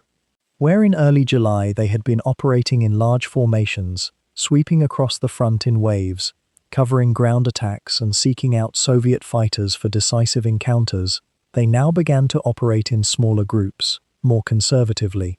Fuel consumption was being rationed more strictly. Pilot rest days were being shortened. Exhausted pilots were being flown again and again, because there were not enough fresh pilots to rotate in. Sorties per pilot climbed, and the duration of each sortie was being carefully calculated to maximize distance covered while maintaining just enough fuel reserve to make it back. It was the mathematics of scarcity beginning to take its toll. The close support aircraft, the Stukas and the Henschels, also found their roles changing. They had been the stars of the first phase of the offensive, striking at Soviet armored columns, disrupting assembly areas, providing air cover for the German panzer attacks. They had seemed, for a brief moment in early July, like they might tip the balance, but the Soviets had learned quickly, and they had countered with flak and fighters, and losses had mounted. By mid-July, the dive bombers were being held back more often. Instead of flying as integral parts of ground operations, they were being reserved for moments of crisis, for when a breakthrough seemed possible, for when a Soviet attack seemed about to overwhelm a sector. They had become a weapon of desperation rather than of strategy, and desperation is not a good place from which to wage a war. The shift was reflected, too, in the geography of the air war. The intensive focus on the Kursk salient was gradually diffusing, as German ground forces fell back into retreat, and as Soviet forces began to push outward from the salient in multiple directions, northward toward Orel, southwestward toward Belgorod and beyond. The air battle had to spread as well. The concentration of Luftwaffe strength that had made sense when fighting was confined to a relatively compact zone could not be maintained as the fighting spilled across a wider and wider area. German airfields that had been well positioned to support operations around Kursk were now far behind the lines. Ground crews were being ordered to pack up equipment, to prepare to move. Runways that had been crowded with aircraft were growing quieter, emptier, as units rotated back or moved forward to new positions. And in this dispersal there was already, for those who had the clarity to see it, a glimpse of the future. The war in the air had become a war of movement again, not the static concentration of forces that might have led to a quick decision. The Germans were no longer trying to win the air war. They were beginning the long, exhausting process of managing decline, of holding on, of giving ground slowly rather than all at once. The Luftwaffe was entering a new phase, one that would last until the very end, and it was a phase defined not by hope, but by habit, not by ambition, but by endurance. As the summer of 1943 moved deeper into its heat and burden, something quiet but irreversible began to settle over the vast Eastern Front, something that officers filing reports understood with a kind of resigned clarity even as they wrote the words. Kursk had been meant to crown the Luftwaffe's recovery, to prove that German air power could still dictate the rhythm of a continental war, that the skies above the Soviet Union belonged to men trained in the old traditions, flying machines refined by years of combat.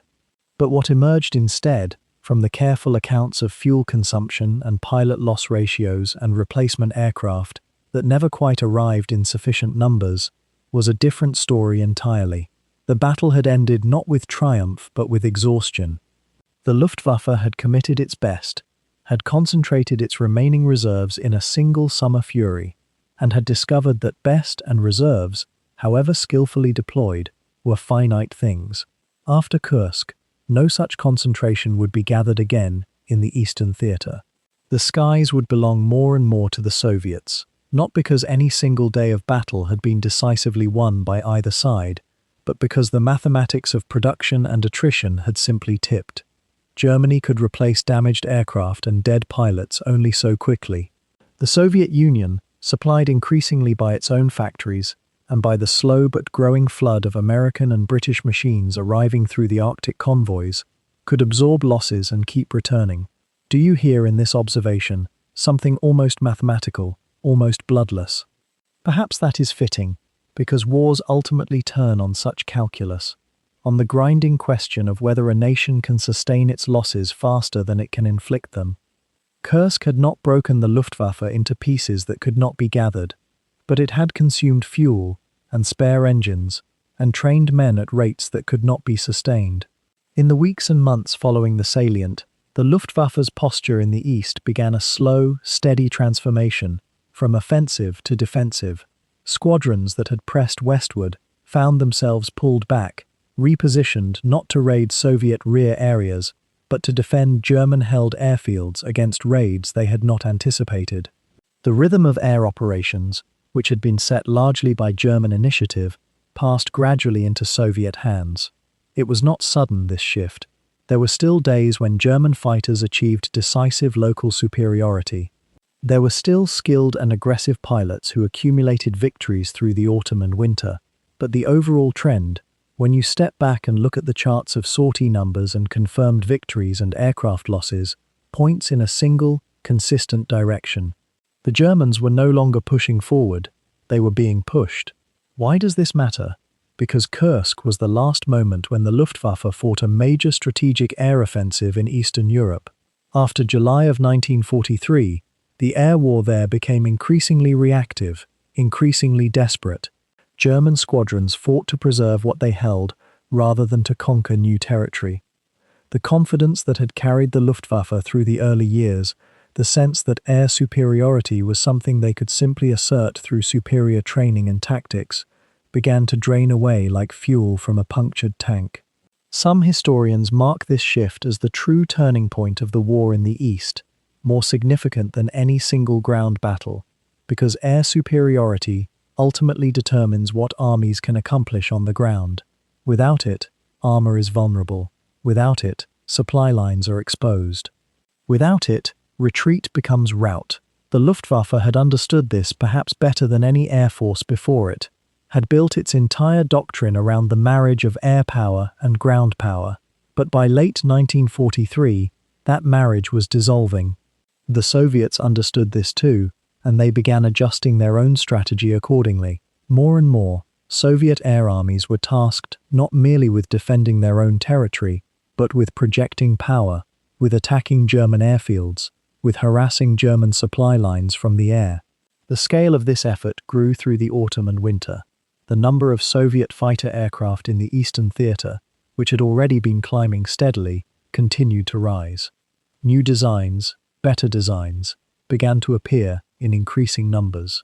The Yak-9 and the La-5, and later derivatives, represented a qualitative leap in Soviet air capabilities, machines that could compete with the Focke-Wulf and the Mi-109 on more equal terms than earlier Soviet designs had managed.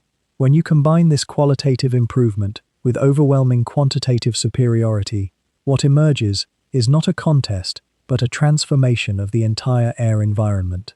The skies themselves become hostile territory for the losing side. For German pilots flying from airfields in Ukraine and southern Russia, the summer of 1943 came to mark a boundary, a before and after. Before, they had known air superiority, or at least its close companion, air parity. The skies above them had been contested, yes, but contested by forces they believed they could overcome through skill and aggression. After Kursk, that certainty began to waver. Patrols that had once been conducted with confidence became cautious, watchful, aware that superior numbers might converge on you at any moment. Pilots began to understand, in the way that combatants do, through their bodies and instincts before their minds articulate it, that the terms of the struggle had shifted. The momentum, which is perhaps the most elusive and yet most consequential factor in any war, had begun to flow westward, back toward Germany itself. This is not to say that the Luftwaffe collapsed after Kursk, or that German pilots suddenly became inferior to their Soviet counterparts. The aces continued to accumulate victories. Men like Erich Hartmann and Günther Rall, flying Mi-109s in the east, would continue to achieve remarkable success even as the overall situation deteriorated. But individual brilliance cannot overcome systemic decline. A pilot who shoots down 5 aircraft in a day still loses the war if his side is losing 50 aircraft that same day. This was the quiet tragedy that unfolded in the months following the Battle of Kursk. The Luftwaffe was still dangerous, still capable of inflicting heavy casualties, but it was fighting now against a tide it could no longer stem. The strategic initiative, which is perhaps the most valuable commodity in warfare, had passed to the Red Army and the Soviet air forces. From that point forward, through the winter offensives and the spring and summer campaigns of 1944, the Germans would be reacting to Soviet moves rather than initiating their own. The war in the East would be fought increasingly on Soviet terms, in Soviet skies, using Soviet strategy. The Luftwaffe would be defending rather than attacking, withdrawing rather than advancing, contracting rather than expanding. Kursk had been meant to reverse this tide. Instead, it had been the last moment it might have been reversed, and the moment had passed without triumph. The skies above the salient had not yielded the decisive victory that German planners had envisioned. Instead, they had swallowed fuel and aircraft and pilots and effort in a summer campaign that, while tactically bloody and contested, had been strategically hollow. When the smoke cleared and the last damaged aircraft had been repaired or abandoned, what remained was not recovery, but the beginning of a long, slow retreat that would not end until the Luftwaffe existed only in memory and history books, and the recollections of old men trying to explain to younger generations what it had been like to fly in the last days of German air superiority. There exists a peculiar question that historians have turned over in their minds, like river stones worn smooth by decades of handling, and it belongs to the realm of what might have been rather than what was. It is not answered by documents or photographs or the testimony of those who lived through it, but rather it is asked in the quiet of archives and university offices, late at night, when the day's certainties have fallen away. What if the fuel had not run so thin across the Luftwaffe's dispersed airfields in the weeks before Kursk began? What if the production lines had yielded not just enough aircraft to sustain the force, but enough to truly replace the mounting losses? To understand this speculation, we must first acknowledge what was actually happening in the German aircraft factories in the spring of 1943. The FW190 assembly lines were producing solid numbers, yes, but not overwhelming ones. The Stuka production, despite the aircraft's acknowledged vulnerability by this late stage, continued because there was simply no replacement for its precision in close air support. The Henschel 129, that specialized tank hunter, with its thick armor and purposeful ugliness, rolled from the workshops in modest quantities. What the Luftwaffe possessed was not abundance, but sufficiency stretched thin across an immense front. Each aircraft that reached an airfield represented a completed negotiation between competing demands for aluminum, rubber, ball bearings, and the skilled labor to assemble them. Now, let us imagine for a moment, without claiming certainty, what the arithmetic of the battle might have looked and had Germany maintained a production rate 50% higher across all fighter and ground attack types in the preceding 6 months. This is not impossible, merely contingent on decisions made differently in late 1942 and early 1943. The factories were not at absolute maximum capacity. There were bottlenecks, yes, but also inefficiencies that might have been smoothed with different prioritization. Had such production been achieved, the Luftwaffe might have arrived over the Kursk salient not with 2,500 aircraft, but with closer to 3,500. The mathematics of air superiority shift considerably with such numbers. The Soviet side, we must remember, had committed enormous resources to rebuilding their air forces after the catastrophes of Barbarossa. By July 1943, they had perhaps 6,000 aircraft available across all theaters, but they brought perhaps 2,500 actively into the Kursk arena, matched against the German concentration. What would have happened if that concentration had been even more overwhelming? The Soviet fighters, the nimble Yakovlevs, and the powerful Lavochkins were improving with each production run, their pilots growing sharper through experience. But numbers do matter in air warfare. They matter persistently, mathematically, in a way that individual skill cannot always overcome. Yet here is where the speculation becomes more delicate, more prone to dissolving under close examination.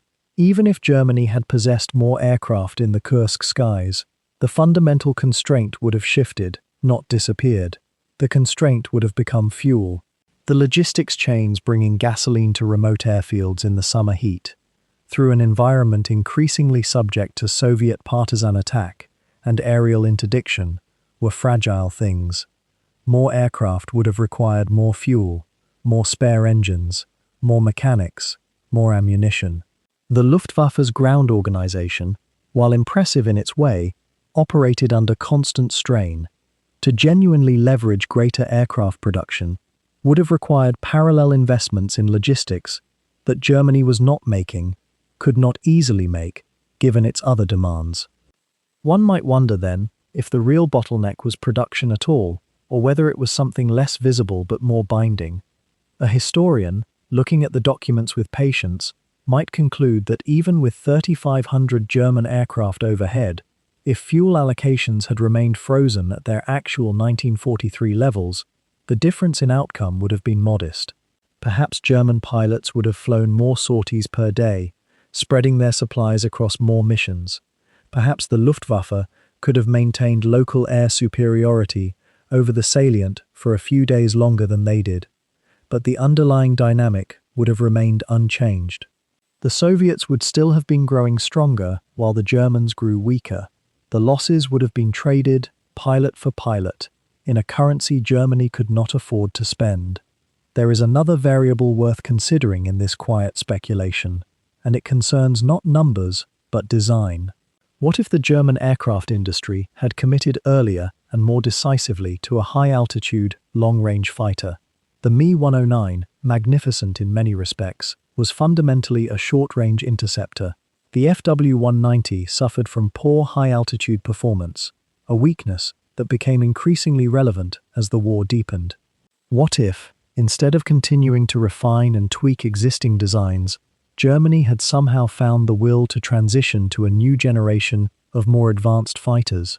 This might have meant disrupting production in the short term, a politically difficult choice. But it might have yielded, by mid-1943, aircraft that could have achieved decisive performance over the Eastern Front in a way that the existing inventory could not quite manage.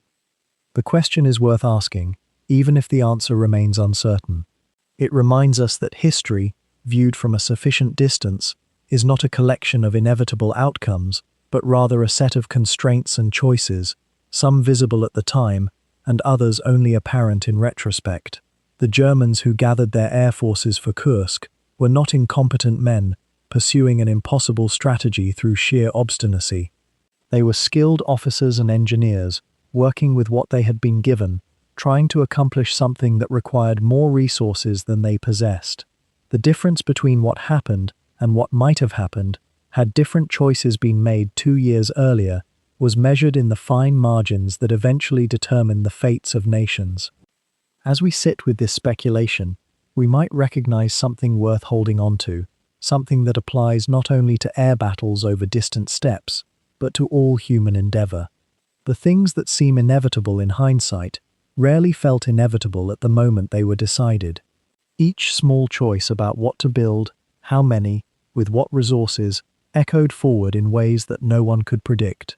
The world that emerged from the summer of 1943 emerged from millions of such choices, some made by generals and ministers in capitals, others made by factory workers and engineers and supply officers whose names are long forgotten.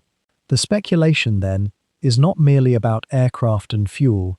It is a meditation on the thin thread by which vast outcomes hang, the way that different answers to practical questions about production and logistics can reshape the contours of history itself.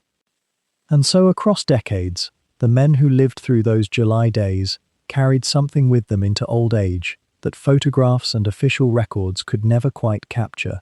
In the 1970s and 1980s, when historians finally began seeking out the surviving pilots and ground crews, they discovered that memory had performed its own peculiar alchemy on the violence and fear of 1943. The veterans did not, in their recollections, lead with death counts or tactical outcomes. Instead, they led with sounds. One former Luftwaffe pilot, interviewed in his study in Stuttgart in 1982, spoke at length about the particular quality of silence that followed engine cutoff after a long sortie. He described how, after 3 or 4 hours in the cockpit, muscles locked in tension, hands cramped on the stick, the moment the propeller wound down and the roar faded to stillness was not relief, but something stranger, a kind of deafness, where the world seemed to ring with absence rather than presence. He said that in those seconds, sitting in the cooling fuselage, sweat cooling on his flight suit, he could hear his own breathing, and sometimes the breathing of the mechanic, climbing up to check the engine for damage. That particular detail, so small and so human, seemed to matter more to him in recounting it than any discussion of the aerial tactics he had employed that day. A ground crew chief who spent the war years maintaining Fokker-Wulfs near Belgorod recalled, when speaking to a researcher decades later, the sound of fuel being hand-pumped into auxiliary tanks before dawn, the steady, rhythmic squeaking of the pump handle, the smell of high-octane petrol in the humid pre-dawn air, the way the first light would catch the frost on the grass as his crew worked through the preparations. He remembered the faces of the pilots as they approached their aircraft, and he noticed that memory, in its strange mercy, had preserved these faces not in moments of tension or combat, but in moments of profound ordinariness, a pilot lighting a cigarette, another adjusting his leather flying helmet, a third simply standing and looking out toward the horizon, as if trying to read something written there that he could not quite make out. What is remarkable about these testimonies is how gently memory had reshapen the landscape itself. The roar of massed fighter sweeps, the percussion of anti-aircraft fire, the shriek of dive bombers, the terrible sound of impact, all of this seemed to have been smoothed, in recollection, into a kind of background hum, present but not dominant. What remained vivid were the interstitial moments, the pauses between action. One Stuka pilot, interviewed in West Germany in the late 1970s, spoke for nearly 20 minutes about a single moment, sitting on the wing of his aircraft while mechanics worked below, watching a thunderstorm approach from the east, the way the light turned green-yellow in the minutes before the rain came, and how the temperature dropped so suddenly that he could see his own breath. He had taken part in dozens of combat sorties. He had survived the entire war, yet this moment of weather, this small observation of nature's indifference to human conflict, was what he had chosen to preserve and share. The mechanics and armourers, the men who never flew, but who kept the machines operational through their own exhausting labour, spoke often of exhaustion tinged with purpose. A former armourer recalled sleeping under a Focke-Wulf in the summer heat, the metal still warm to the touch from the afternoon sun, and how pilots would sometimes sit on the wing beside him and talk in low voices about home, about their families, about what they would do after the war, conversations that never seemed to anticipate that most of them would not survive to do anything after. These conversations, as he remembered them, had a dreamlike quality in retrospect. They seemed to occupy a kind of suspended space outside the urgency of the military calendar, yet they were also entirely saturated with the knowledge, dimly felt even at the time, that such conversations might be the last ones they would ever have. What memory had done, in the decades of distance, was to separate the visceral horror of combat from its context, and surround it instead with all of those small, human, essentially peaceful moments, the smell of fuel and oil and sun-baked grass, the sound of a pump handle, the appearance of approaching weather, the murmur of voices in darkness, the particular way light fell across a wing. The men who recounted these memories were not, in doing so, erasing the reality of what had happened at Kursk. Rather, they were framing it, enclosing it, cushioning it, within the texture of ordinary human experience. They were, perhaps unconsciously, insisting that even in war, most of life is still small and quiet, and available to sensory memory. One former pilot, speaking in an interview recorded in Munich in 1985, made a remark that seemed to encapsulate this quality of gentled remembrance. When asked directly about the day of his most significant aerial victory, a factual, historical question, he fell silent for a long moment, then said that he could not quite recall the details clearly anymore. The engines roared so loudly in the moment itself, he explained, that he had never really heard them then, not truly. But now, in age, he said, when he thought about that day, what he heard was not roaring but the wind, just the wind against the fuselage, which somehow seemed to him now more real, more true to the experience, than any of the violent noise that had filled the actual moment. This is perhaps the deepest mercy of time, that it does not necessarily diminish our sense of what happened, but rather allows us to remember the humanity of those who experienced it, and to restore to historical events the kind of sensory texture and small-scale poignancy that cannot be captured in grand strategic narratives. The Luftwaffe over the Eastern Front had been, in 1943, a machine of war, a manifestation of ideology and state power, a thing of terrifying capability. But it had also been, always, a collection of individual men, each with their own sensory memory, their own small observations, their own ways of surviving the unsurvivable, by remembering the ordinary moments nestled within the extraordinary ones. If you were to walk that step today, you might not know what you were walking across.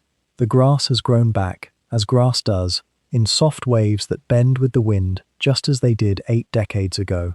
The runways have returned to earth. The revetments where mechanics once worked through the night have filled in, smoothed by 70 years of rain and frost, and the patient work of nature's forgetting.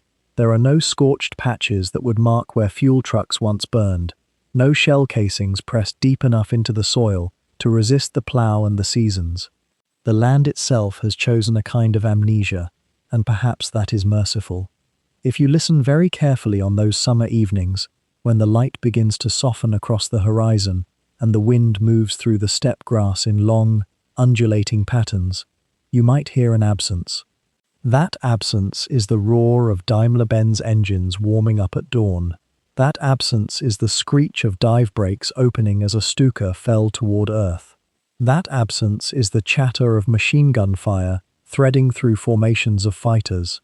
It is the sound of footsteps on hardpan, of shouted orders in German and Russian, of radios crackling with coordinates and warnings, and the last transmissions of men who would not return. The steppe now holds that silence, the way a old ground holds water after rain. It seeps in and stays, becoming part of the very earth.